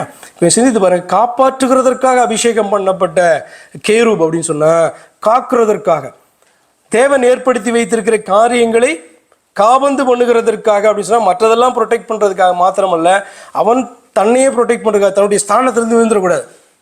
இப்போ அவனுக்குன்னு ஒரு பொசிஷன் ஆண்டவர் கொடுத்துருக்கிறார். நீங்கள் யூதா வாசிக்கும் போது சொல்லுவார், தன்னுடைய அடோபை விட்டு, தன்னுடைய ஸ்தானத்தை விட்டு வந்ததான அந்த தூதர்களை அவர் விடாமல் கட்டி வைத்திருக்க அப்படின்னா என்னத்தெல்லாம் காபந்து பண்ணணும்? அவனுக்குன்னு என்ன நியமிக்கப்பட்டதோ அதை அவன் காபந்து பண்ண வேண்டும், தன்னுடைய பொசிஷனை பாதுகாக்க வேண்டும். அவனும் சொல்கிறான், இந்த பொசிஷன் இட்ஸ் நாட் எனஃப், நான் வந்து மோஸ்ட் ஹைக்கு மேலே என்ன பண்ணுவேன்? என்னை நான் உயர்த்துவேன். ஆராதிக்கப்பட வேண்டியதான அவருடைய ஸ்தானத்தில் நான் என்ன பண்ணுவேன்? போய் உட்கார விரும்புகிறேன் என்று அவன் சொன்னான் அல்லவா? அதுதான் பிசாசனுடைய விருப்பம். காப்பாற்றுகிறதற்காக அபிஷேகம் பண்ணப்பட்டதான கேரு, தேவனுடைய பரிசுத்த பர்வதத்தில் உன்னை வைத்தேன், அக்கினிமயமான கற்களின் நடுவே உலாவினாய். நீ சிருஷ்டிக்கப்பட்ட நாள் துவங்கி உன்னில் அநியாயம் கண்டுபிடிக்கப்பட்டது மட்டும் உன் வழிகளில் குறைவற்றதா இருந்தாய். உன் வியாபாரத்தின் மிகுதியினால் உன் கொடுமை அதிகரித்து நீ பாவம் செய்தாய். இது வந்து அந்த இடத்துல தீரு ராஜாவை குறித்து பேசுகிறபடினாலே வியாபாரத்தின் மிகுதியினால் அப்படி சொல்லப்பட்டிருக்கு. ஆனால் அதுக்கு வேற ஒரு அர்த்தம் உண்டு. வியாபாரத்தின் மிகுதியினால் அப்படின்னு சொன்னால் ட்ரேடிங். அப்போ ஆவிக்குரிய பிரகாரமாக என்ன பிசாசு என்ன ட்ரேட் பண்ணான்? சிந்தித்து பாருங்க. ஆமாம், தன்னுடைய பொசிஷனை ட்ரேட் பண்ணான். என்ன அப்படின்னா, ஆண்டவர் இப்படியாக காப்பாற்றுகிற ஒரு கேருபாக அவனை ஏற்படுத்தி ஒரு உன்னதமான ஒரு இடத்துல அவனை ஆண்டவர் வைத்து குறைவற்றவனாக ஆண்டவர் அவனை ஏற்படுத்தி வைத்திருக்கும் போது என்ன ட்ரேட் பண்ணுறான்? இதெல்லாம் வந்து பார்த்தோன்னா தள்ளுறான். இதெல்லாம் தள்ளிட்டு எதை எடுக்கிறான்? ட்ரேடிங் தானே அது. இப்போ இதெல்லாம் இவனுக்கு கொடுக்கப்பட்டதான காரியங்கள். இவன் என்ன சொல்கிறான்? இதெல்லாம் தூக்கி போட்டுட்டு அவனுக்கு கொடுக்கப்படாத ஒன்றை எடுக்க பார்க்குறான். என்னென்ன? தேவனுடைய மகிமையையும் துதியையும் ஆராதனையும் எடுத்துக்கொள்ள பார்க்குறான். இதுதான் ட்ரேடிங், வியாபார மிகுதி. புரியலையா? இப்போ ஏசா வரான், களைத்து வருகிறான். அவன் வந்து பார்த்தீங்கன்னா தம்பி இடத்துல கூழ் கேட்குறான். தம்பி வந்து பார்த்தீங்கன்னா சும்மாலாம் கொடுக்க மாட்டேன் அப்படின்னு சொல்கிறான். அப்போ ட்ரேடிங் வியாபாரம் நடந்துச்சா இல்லையா? ஒன்றுமே புரியாத மாதிரி தான் இருக்கீங்க எல்லாம். இல்லை, வியாபாரம் நடந்துச்சா இல்லையா? தனக்குரியதான ஒன்றை கொடுத்துட்டு இன்னொன்று வாங்குறான். இந்த இடத்துல எக்ஸ்பென்சிவான விலை மதிப்பற்றதான ஒன்றை கொடுத்துட்டு ஒரு வேளை சாப்பாட்டை வாங்கிட்டான். அவன் பார்த்தீங்க அப்படின்னு சொன்னால் அங்கே பக்கத்துலேயே போக முடியாது. ஆனால் பக்கத்தில் ஆண்டவர் வச்சிருக்கிறாரு, அவர்கிட்ட இருக்குன்னு பறிச்சுட்டு என்ன பண்ணுறான்? இதெல்லாம் தூக்கி போட பார்க்குறான். இதுதான் வந்து பார்த்தீங்கன்னா வியாபாரத்தின் மீது ஞான அர்த்தத்தை சொல்கிறேன். உன் வியாபாரத்தின் மிகுதியினால் உன் கொடுமை அதிகரித்து நீ பாவம் செய்தாய். ஆகையால் நான் உன்னை தேவனுடைய பர்வதத்திலிருந்து, பாருங்க எங்கே வச்சிருக்காரு பாருங்க, தேவனுடைய பர்வதத்திலிருந்து ஆகாதவன் என்று தள்ளி, அர்த்தம் என்ன, நீ இதுக்கு லாய்க்கு கிடையாது, ஆகாதவன் என்று தள்ளி காப்பாற்றுகிற கேருபாய் இருந்த உன்னை அக்கினிமயமான கற்களின் நடுவே இராதபடிக்கு அழித்து போடுவேன். அழகா சொல்லப்பட்டிருக்கு, you were anointed as a guardian cherub for so I ordained you. நான் உன்னை இப்படியாக என்ன பண்ண, அபிஷேகித்து ஏற்படுத்தினேன் அப்படின்னு ஆண்டவர் சொல்லுகிறதாக. so I drove you in disgrace from the mount of God and I expelled you guardian cherub அப்படின்னு பேசுகிறார். அப்போ இப்படிப்பட்டதான ஒரு ஸ்தானத்தை விட்டு இழந்து போனவன், அவன் தள்ளிட்டா அவன் சும்மா இருப்பான்னு நினைக்கிறீங்களா? பிசாசுக்கு காணப்பட்ட மிகப்பெரிய விருப்பமே என்ன அப்படின்னு சொன்னால், ஆண்டவரை வந்து ஆராதிக்கிறதை பார்க்க அவனால் சகிக்கவே முடியல. ஏன்னா ஒருவருக்கே உரியது இது, எது ஆராதனை என்பது ஒருவருக்கே உரியது. அதை வந்து பார்க்கறதற்கு சகிக்க முடியல, அதை வந்து அக்செப்ட் பண்ணிக்கிறதான மனதில்லை. சந்தோஷப்படணும், ஆக்சுவலாக தேவனை ஆராதிக்கிறதுல பார்க்கும்போது சந்தோஷப்படணும், அவனு கூட இருந்து ஆராதிக்கணும். பாருங்க இவ்வளோ ஸ்பெஷலாக எங்கேயாவது மைக்கேலை குறித்து அல்லது கேப்ரியலை குறித்து இப்படி சொல்லப்பட்டிருக்கா, இவ்வளோ அழகானவன், இவ்வளவு ஞானமுள்ளவன், குறைவற்றவனாய், அப்படிலாம் இல்லைல்ல. அப்போ எவ்வளோ விசேஷமாக ஆண்டவர் உண்டாக்கிறதான ஒரு என்ன சொல்கிறது, ஒரு கிரியேச்சர் இல்லையா அது. ஆனால் இது வந்து பார்த்திங்கன்னா எப்படி வந்து செயல்பட்டு அந்த இடத்துல இருந்து விழுந்து போனதுக்கு பின்பு இந்த பூமியில் ஜனங்களை ஆண்டவர் என்ன பண்ணுறாரு, தெரிந்து கொள்ளுகிறார், அழைக்கிறார். என்னுடைய கூட்டம் என்று சொல்லுகிறார், சபை என்று சொல்கிறார், என்னை ஆராதிக்கும்படி என் குமாரனை அனுப்பிவிடு என்று சொல்லி கொண்டு வருகிறார். இன்றைக்கு அதெல்லாம் வந்து நாங்களாம் கிறிஸ்தவர்கள் தான், நாங்கள்லாம் ஆண்டவரை ஆராதிக்கும்படியே அழைக்கப்பட்டவர்னு சொல்லுகிறோம். அப்போ சபை கூடுகைகளிலே இன்றைக்கு ஒன்று இந்த கர்த்தர் என்கிற இயேசு கிறிஸ்து மகிமைப்படுவார். இல்லை என்று சொன்னால் வேறு யார் தான் மகிமைப்படுவார்? திரும்பவும் சொல்லுகிறேன், 2 பேர் 3 பேர்லாம் கிடையாது. ஒன்று ஆண்டவராகிய இயேசு கிறிஸ்து ஆராதிக்கப்படுவார். இல்லை என்று சொன்னால் அவருடைய ஸ்தானம் எனக்கு வேணும் என்று விரும்பினான் அல்லவா, அவன் வந்து ஆராதிக்கப்படுவான். ஏதோ ஒன்று தான் நடந்து கொண்டு இருக்கிறது. இப்போ நம்ம யாரை ஆராதித்து கொண்டு இருக்கிறோம்? கர்த்தர் நம்முடைய தெய்வமானால் அவரை ஆராதிக்க வேண்டும். இல்லை நான் கர்த்தரையும் ஆராதிப்பேன், எனக்கு இவனும் வேணும் என்று சொன்னால் ஓப்பனாக என்ன சொல்லணும்? 3 நபர்கள்னா சொல்லக்கூடாது, நான் இவனையும் ஆராதிக்கிறேன். யாரு? இந்த காப்பாற்றுவதற்காக உண்டாக்கப்பட்டதான கேருப் விழுந்து போனான் அல்லவா, அவனையும் நான் ஆராதிக்கிறேன், கர்த்தரோடு கூட அவனையும் நான் வைத்துக் கொள்கிறேன் என்று சொல்லி ஓப்பனாக கிறிஸ்தவர்களால் டிக்ளேர் பண்ணி ஆராதிக்க முடியுமானா? இல்லை, அப்படிலாம் கிடையாது. அவரை மாதிரியே சொல்லுவாங்க சுரேஷ் ராமச்சந்திரன், ஒரே தெய்வம் தான் சொல்லணும், ஆனால் 3 நபர்கள் என்று நம்ப வேண்டும். அதுதான் ஆதியாகம புஸ்தகத்திலிருந்து இருக்கிறது தெரியுமா? அப்படி என்று சொல்லி ஜனங்களை வழிவிலக பண்ணுகிறது மாத்திரமல்ல, அவரே வந்து பார்த்தீங்கன்னா வேற ஏதோ ஒன்றை ஆராதித்து கொண்டிருக்கிறார். இந்த எலியா சொன்னதான அதே வார்த்தை தான், கர்த்தர் உனக்கு தெய்வமானால் அவரை சேவி, அவரை பணிந்து கொள்ளு, அவரை ஆராதிக்கணும், அவரை பின்பற்று. பாகால் தெய்வமானால் அவனை அப்படி சொல்ற. இன்ட்ரெஸ்டிங், வாசிக்கிட்டா பாருங்க, எல்லாத்துலேயும் வந்து இருக்கு. அந்த 1 ராஜாக்கள் 18:21 கர்த்தர் தெய்வமானால் அவரை பின்பற்றுங்கள், பாகால் தெய்வமானால் என்ன போட்டிருக்கு? அவனை சிங்குலரில் போட்டிருக்கு. நீங்கள் ஆனால் வேதத்தில் பாகால்னு போட்டு நீங்கள் டைப் பண்ணி பாகால்றது எடுத்து பாருங்க, பாகால்களைன்னு இருக்கும். பாகால்களின் ப்ளூரலில் இருக்கும். நான் திரும்பவும் சொல்லுகிறேன், பாகால் அவனை பின்பற்றுங்கள் அப்படி சொன்னால் அவன் ஒருத்தன் நினச்சிடாதீங்க. அது எப்பயுமே இட்ஸ் ஆல்வேஸ் ப்ளூரல். அது வந்து பார்த்தீங்கன்னா ஒரு தெய்வம் கிடையாது, அது எல்லாம் இணைந்தது. அப்போ எப்போ வந்து பார்த்தீங்கன்னா கிறிஸ்தவர்கள் தெய்வம் ஒருத்தர் கிடையாது, இந்த கர்த்தர் மட்டுமே தெய்வம் கிடையாது, கர்த்தரும் தெய்வம் என்று சொல்லுகிறார்களோ, ஐ டெல் யூ ஓபன்லி, பாகால்களை பின்பற்றுகிறார்கள். ஒன்று கர்த்தர் உங்களை மீட்டெடுத்ததான ஆண்டவராகிய இயேசு கிறிஸ்து உங்கள் தெய்வமானால், உங்கள் கர்த்தர் தெய்வமானால் அவரை பின்பற்றுங்க, தைரியமாக பின்பற்றுங்க, அவர் ஒருவரே ஆராதிங்க. ஏன் என்று சொன்னால் அப்படித்தானே ஆராதித்தார்கள். 1 கொரிந்தியர் 1:2 எங்கும் தொழுது கொள்ளப்பட்டவர் யாருனால் கர்த்தராகிய இயேசு கிறிஸ்துவின் நாமம் தான் தொழுது கொள்ளப்பட்டது சபைகளில். எங்கே மாறிச்சு? எப்போ மாறிச்சு? உங்களுக்கே தெரியல, பல வருஷங்களாக மாறி வந்திருக்கிறது. யார் தான் இன்று தொழுது கொள்ளப்படுகிறார்? சபைகளிலே யார் தான் துதிக்க பாத்திரராய் காணப்படுகிறார்? சிந்தித்து பாருங்க. அடுத்து இன்னொரு ரீசன், வாழும்போது யாரையெல்லாமோ புகழ்ந்து தள்ளி புகழ வேண்டியவரை புகழாமல் விட்டு விடாதீங்க. புகழ்றது நமக்கு சொல்லிக் கொடுக்க வேணாம்ல.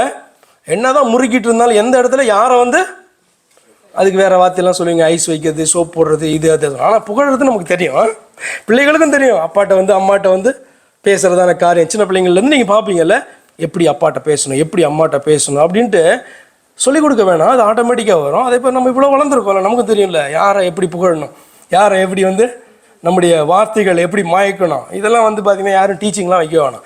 அப்போ வாழ்கிறதான இந்த வாழ்க்கையில் யாரை புகழணுமோ அவரை புகழாமல் நம்ம விட்டு விடக்கூடாது. சங்கீதம் புஸ்தகம் 145 3வது வசனம்.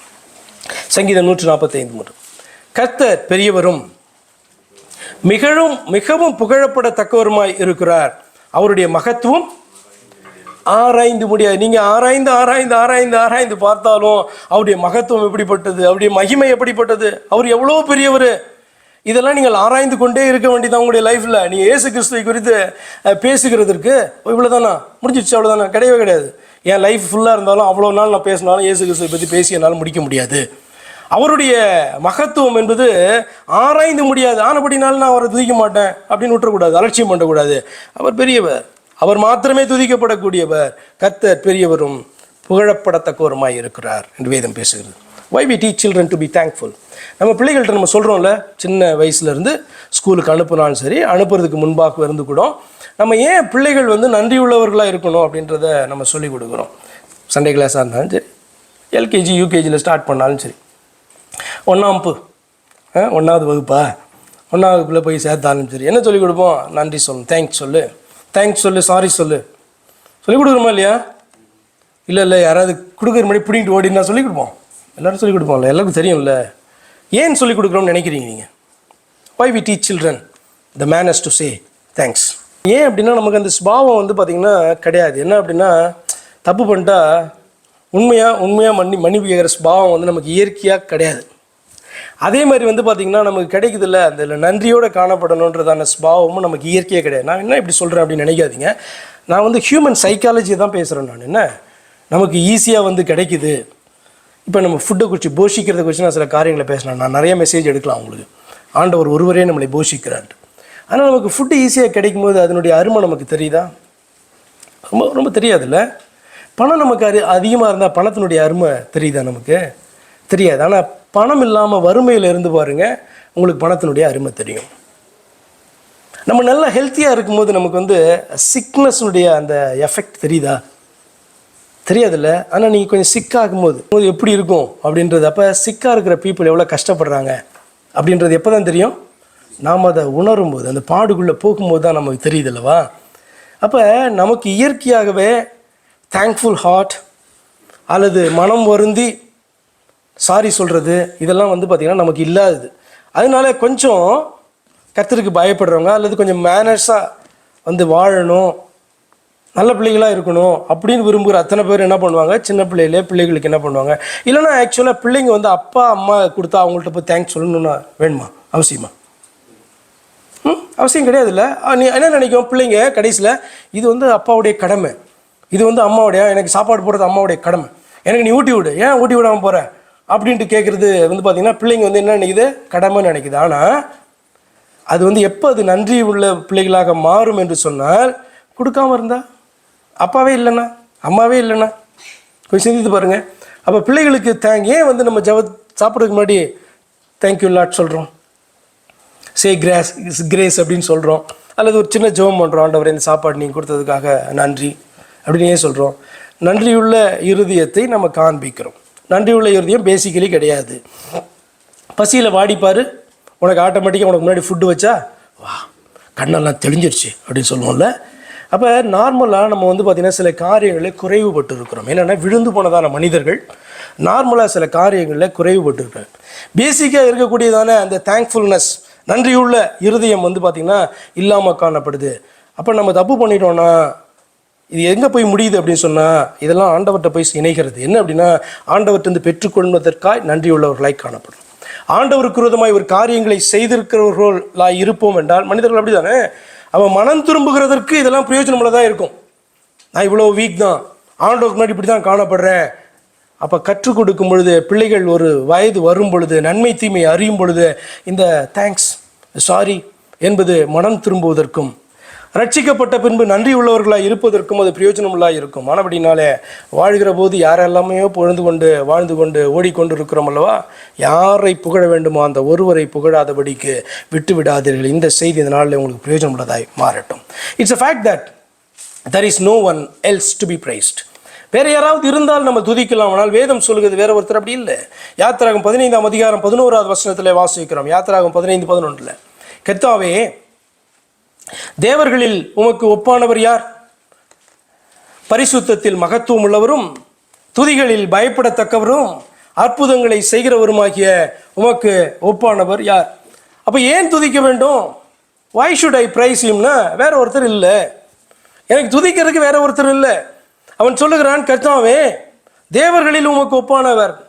அப்போ தேவன்னு சொல்லுகிறதற்கு பாத்திரவான் நீர் மட்டும்தான். கர்த்தாவே, பரலோகத்தின் தேவன் என்று அறிக்கை பண்ணுவதற்கு பாத்திரவான் நீர் தான். என்னுடைய மீட்பர் என்று அறிக்கை பண்ணுவதற்கு பாத்திரவான் நீர் தான். வேற ஒருத்தர் இல்லை ஆண்டவரே. யார்? நீங்க சொல்லுங்க, உங்களுக்கு தெரிஞ்சா. கர்த்தாவே, தேவர்களில் உமக்கு ஒப்பானவர் யார்? நமக்கு சொல்றதற்கும் வேதத்தில் வசனம் இல்லை, ஆண்டவரும் பார்த்தீங்கன்னா சொல்றதற்கு வேற ஒரு தேவனும் இல்லை. இருந்தா சொல்லுவார்ல. நீங்கள் அவர்கிட்ட இந்த கேள்வி கேட்டிங்கன்னா, இப்போ என்கிட்ட கேட்டிங்கன்னா நான் வசனத்தை எடுத்து காமிச்சு எனக்கு இல்லைப்பா, எனக்கு தெரிஞ்சு எங்களுக்கு வேதத்தில் இல்லை அப்படின்னு நான் சொல்லுவேன். நீங்கள் ஆண்டவர்கிட்ட இந்த கேள்வி கேட்டீங்கன்னா, இந்த கேள்வி ஆண்டவர்கிட்ட தான் கேட்கணும். கர்த்தாவே, தேவர்களில் உங்களுக்கு ஒப்பானவர் யார்? அவர் என்ன சொல்லுவார்? உபாகமம் 32:39 சொல்லுவார், என்னுடைய வேற தேவன் இல்லை. உனக்கு தெரியலையா? இதுக்கு தான் உன்னை கூப்பிட்டு வந்தேன். நீங்கள் வந்து என்கிட்ட தேவர்களில் உங்களுக்கு ஒப்பானவர் யாருன்னு கேட்குறீங்களா? அவர் சொல்லுவார், தேவர்களில் there is no God beside me. நீ துதிக்கணும்னா உன்னை மீட்டெடுத்த என்னை துதிக்க வேண்டும்.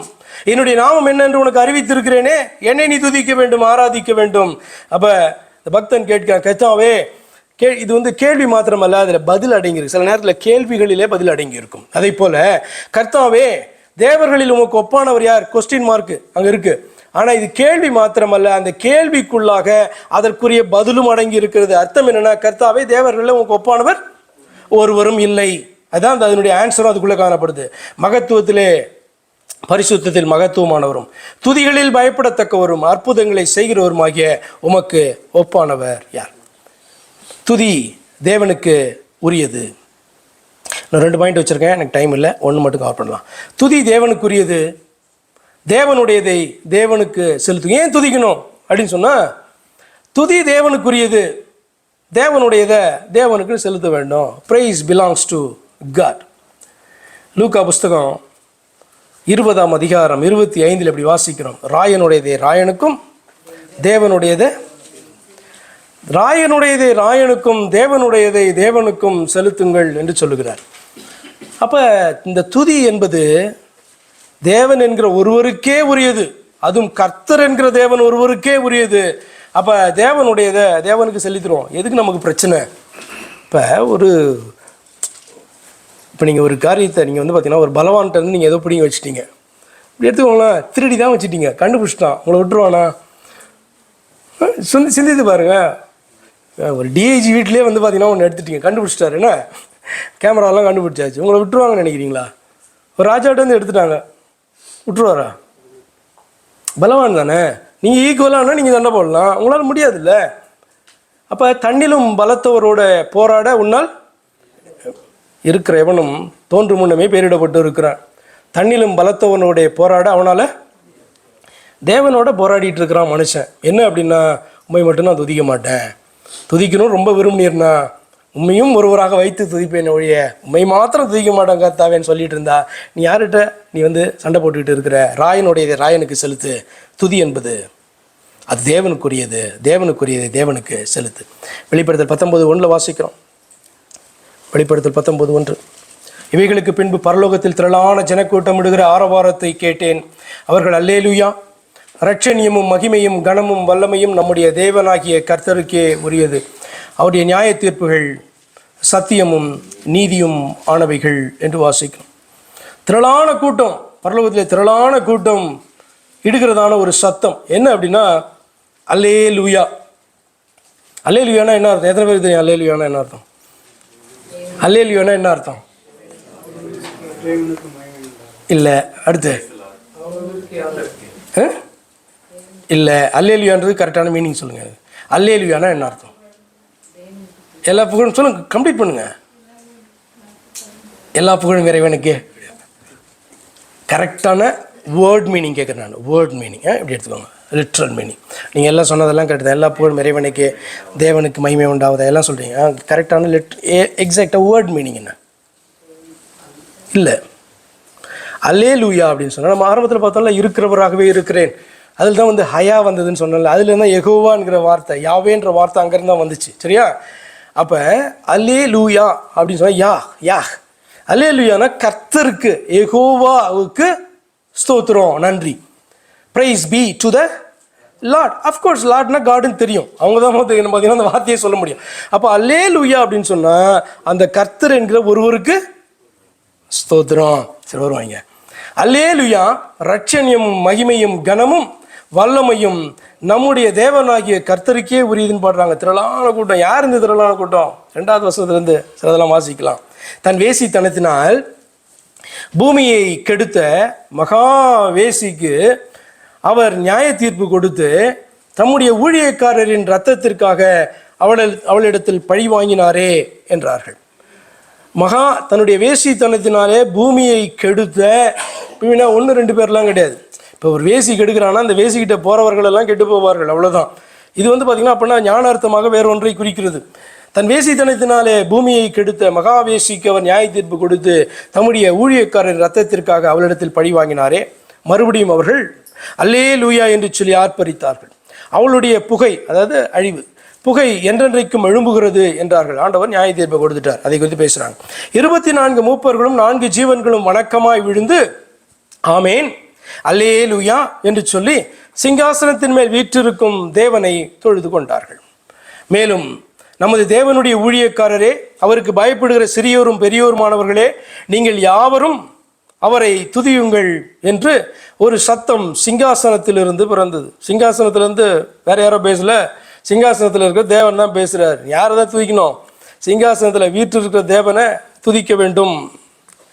அப்போது திரளான ஜனங்கள், அதான் திரளான ஜனங்கள், அப்போது திரளான ஜனங்களிடம் ஆரவாரம் போலவும் பெருவெள்ள இறைச்சல் போலவும் பலத்த இடிமலை ஒரு சத்தம் உண்டாகி அல்லேலூயா சர்வ வல்லமையுள்ள தேவனாகிய கர்த்தர் ராஜ்யபாரம் பண்ணுகிறார்.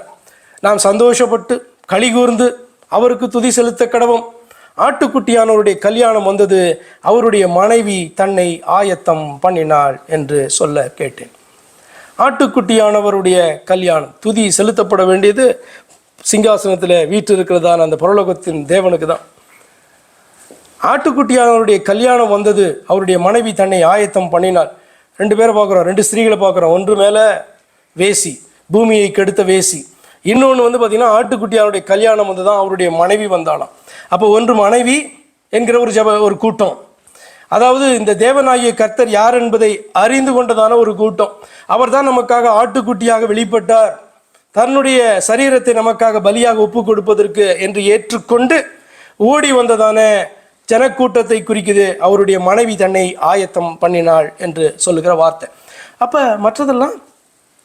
மற்றதெல்லாம் பார்த்தீங்க அப்படின்னு சொன்னால் தவறான உபதேசத்தினாலே, வாசிக்க 2வது வசனம், தன் வேசித்தனத்தினால் பூமியை கெடுத்த மகா வேசிக்கு அவர் நியாய தீர்ப்பு கொடுத்து. அப்படியானால் 2 உபதேசங்களை குறிக்கிறது அல்லவா? 2 ஜனக்கூட்டம், 2 ஜனக்கூட்டத்துக்குள்ளும் காணப்படுகிற 2 விதமான உபதேசம், 2 ஜனக்கூட்டத்துக்கும் காணப்படுகிற 2 விதமான நாயகர்கள். இதுக்கு வந்து பார்த்தீங்கன்னா ஆட்டுக்குட்டியானவர் தான் நாயகர். ஆட்டுக்குட்டியானவர் வேதத்தில் பார்த்தா உன் சிருஷ்டிகரே உன் நாயகர் என்று வேதம் சொல்லுகிறது.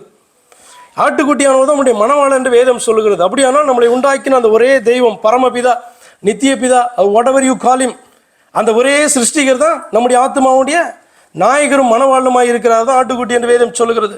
அப்படியானால் இவரை நாயகனாக கொண்டதான ஒரு கூட்டம், பரலோகத்தின் தெய்வன் ஒருவர் என்றும் அவரை தன்னுடைய நாயகராகவும் ஏற்றுக்கொண்ட, இரட்சகராக ஏற்றுக்கொண்ட ஒரு கூட்டம். இன்னொரு கூட்டம், அந்த இரட்சகர் யாரு? என்ன வேணா சொல்லிக்கோ, இயேசுக்குன்னு சொல்லிக்கோ, இப்படி சொல்லிக்கோ, அப்படி சொல்லிக்கோ, ஆனால் 3 பேரில் அவர் ஒருத்தர், அல்லது அவர் உண்டாக்கப்பட்டதான ஒருவர் என்று சொல்லி அந்த கர்த்தரை மற்ற தெய்வங்களோடு கூட இணைத்துக் கொள்ளுகிறதான ஒரு கூட்டம். கர்த்தரையும் தள்ள மாட்டேன், அவரையும் இணைத்துக் கொள்ள. இதை விபச்சாரி ஒரே புருஷனோடு கூட வாழாதவள் தானே. அப்போ ஒரே புருஷனோடு கூட, அதாவது ஒரே தெய்வத்தோடு கூட, ஒரே தெய்வத்தை தன்னுடைய தெய்வமாய் கொண்டிருக்கிற கூட்டம், அதாவது கர்த்தரை தெய்வமாய் கொண்டிருக்கிற கூட்டம். இன்னொன்று பார்த்தீர்கள் என்று சொன்னால் கர்த்தரையும் தெய்வமாய் கொண்டிருக்கிறேன் என்று சொல்லுகிறதான கூட்டம். அப்போ எதற்காக அவரை துதிக்க வேண்டும் என்று சொன்னால், இது உன்னுடைய ஜீவன், உன்னுடைய நித்திய ஜீவன் சம்பந்தப்பட்ட, நீ பரலோகத்தில் நுழைகிறதான காரியம் சம்பந்தப்பட்டதான ஒன்றாய் காணப்படுது. This belongs to God. அதனால தான் ஆண்டவர் ஏசாயால சொல்லி இருப்பார், என்ன அப்படின்னா, என்னுடைய துதியை நான் விற்கிறவங்களுக்கு கொடேன், என்னுடைய மகிமையை வேறொருவனுக்கு நான் கொடேன், என்னுடைய துதியை நான் விக்கிரகங்களுக்கு கொடுப்பேன். கர்த்தருக்கு கொடுக்க வேண்டிய, கர்த்தராகிய இயேசு கிறிஸ்துவுக்கு மட்டுமே கொடுக்க வேண்டிய ஆராதனையும் துதிகளும் நீங்கள் வேறொன்றுக்கு கொடுப்பீர்கள் என்று சொன்னால், ஆண்டவர் சொல்றார், இட்ஸ் நாட் ஃபார் மீ.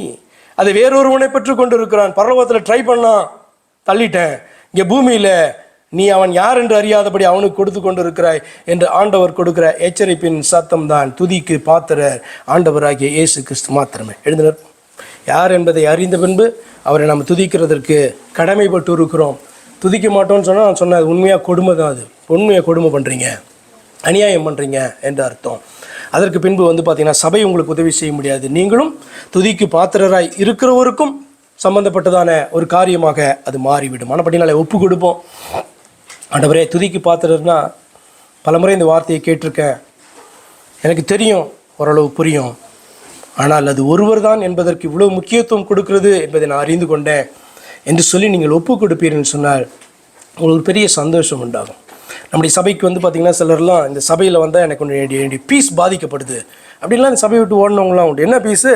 இங்கே வந்தால் இயேசு கிறிஸ்துவ குறித்து பேசுகிறாங்க, அப்போ இயேசு கிறிஸ்துவை குறித்தே பேசி கொண்டிருந்தால் உன்னுடைய பீஸ் அதிகமாகும். இல்லை அப்படின்னா உனக்கு நீ இருக்கிற பீஸ் இருக்குது அப்படின்றதுல சமாதானம், அந்த போலி சமாதானம் உடைக்கப்படும். உன்னால் உட்காரவே முடியாதுங்க, தாங்கவே முடியாது. ஒன்று, உன்னுடைய சமாதானம், இருதயத்தின் சமாதானம் பெருக ஆரம்பிக்கும் ஆண்டவரை குறித்தான காரியத்தில். இல்லை அப்படின்னா ஒன்று என்கிட்ட சொல்லுவீங்க, என்னால் சமாதானமாக இருக்க முடியல, I am very confused, I will run away என்று சொல்லி ஓடுவீங்க. அப்படி ஓடி இருக்காங்க. அப்போ என்ன கற்றுக்கொள்கிறீர்கள்? யாரை ஆராதிக்கணும், யாரை துதிக்கணும், ஏன் இது முக்கியம்? நான் இனி என்னுடைய வாழ்க்கையை நான் ஒப்பு கொடுப்பேன், அவரை மட்டுமே நான் துதிப்பேன், அவரை மட்டுமே நான் ஆராதிப்பேன், அவரை மட்டுமே நான் தேடுவேன், அவரை மட்டுமே நான் நம்புவேன். புகழ்ச்சிக்கு பாத்திரராய் அவர் காணப்படுகிறார். நீ ஒப்பு கொடுப்பேன்னு சொன்னால் உங்களுடைய வாழ்க்கையே மாறும். உள்ளத்துக்குள்ள ஒரு சந்தோஷம் பெருகுகிறதை நீங்கள் காண்பீர்கள். எங்கள் அன்பாய் நேசிக்கிற எங்கள் பரிசுத்த பிதாவே, துதிக்கு பாத்திரராக நீர் ஒருவர் மட்டுமே காணப்படுகிறேன் என்று சொல்லி பல ஆண்டவரே காரணங்களுக்கு தாவே அந்த பகுதியிலே சொல்லப்பட்டு இருக்கிறதை நாங்கள் வாசித்து பார்த்தோம். வேற ஒருத்தர் கிடையாது, கர்த்தர் அன்றி வேறொரு தேவன் கிடையாது, சுப்ரீம் காட் நீர் மட்டும்தான். கர்த்தரை அன்றி வேறொரு கர்த்தர் கிடையாது, பெரிய கர்த்தர் கிடையாது, நீர் மாத்திரம்தான் சுப்ரீம். நீர் ஒருவராக ஆண்டவரே சிருஷ்டிப்பாக இருந்தாலும், ரட்சிப்பாக இருந்தாலும், நடத்துகிற காரியமாக இருந்தாலும், விடுதலையாக இருந்தாலும், மீட்பாக இருந்தாலும், இன்றைக்கு போஷிக்கிற காரியமாக இருந்தாலும், ஆண்டவரை வாக்குத்தத்தம் பண்ணி இடத்துல கொண்டு போய் சேர்க்கிற காரியமாக நீர் ஒருவராய் செய்கிறீர். ஆண்டவரே, இந்த பூமியிலே நீர் ஒருவராக வெளிப்பட்டு மனிதனாக காணப்பட்டு இரண்டாம் மனுஷன் என்று அறிவிக்கப்பட்டு ஆண்டவரே உம்முடைய சரீரத்தை அடிக்க ஒப்பு கொடுத்து ஆண்டவரே மரித்தோரிலிருந்து முதற் பேரானவராக நீர் எழும்பினீர். முதல்வராயிருக்கும்படி நாங்கள் எல்லாம் உம்மை பின்தொடர்ந்து வரும்படி பாதையை ஏற்படுத்தினீர். இதை புரிந்து கொள்ளாதபடி, உம்மை வேறொருவர் என்று நாங்கள் தள்ளாதபடி, உமக்கு மாத்திரமே கொடுக்க வேண்டியதான ஆராதனையை நாங்கள் வேறொன்றுக்கு கொடுக்காதபடி, அறியாதபடி, புரியாதபடி, வேறே ஆவிகள் அதை பெற்றுக்கொண்டு சந்தோஷப்படாதபடி, அதன் நிமித்தமாக உமக்கு எரிச்சலும் கோபம் உண்டாயி ஆண்டவரே கோபாக்கினைக்குள்ளாக எங்களுடைய ஆத்துமா கடந்து போகாதபடி இதை கேட்ட ஒவ்வொருவருக்கும் இது பிரயோஜனம் உள்ளதாக மாறுவதாக கர்த்தராகிய இயேசு கிறிஸ்து நாம் ஜெபிக்கிறோம். அருமை பிதாவே, ஆமென். என் ஆத்துமாவே கர்த்தரை ஸ்தோத்திரி, என் பரிசுத்த நாமத்தை ஸ்தோத்திரி. என் ஆத்துமாவே கர்த்தரை ஸ்தோத்திரி. ஆமென். நம்முடைய கர்த்தராகிய இயேசு கிறிஸ்துவின் கிருபையும் இந்த தேவனுடைய அன்பும் இந்த தேவனுடைய பரிசுத்த ஆவியின் ஐக்கியமும் மீண்டும் மீண்டும் சதா காலங்களிலும் உங்கள் அனைவரோடும் கூட இருப்பதாக. ஆமென்.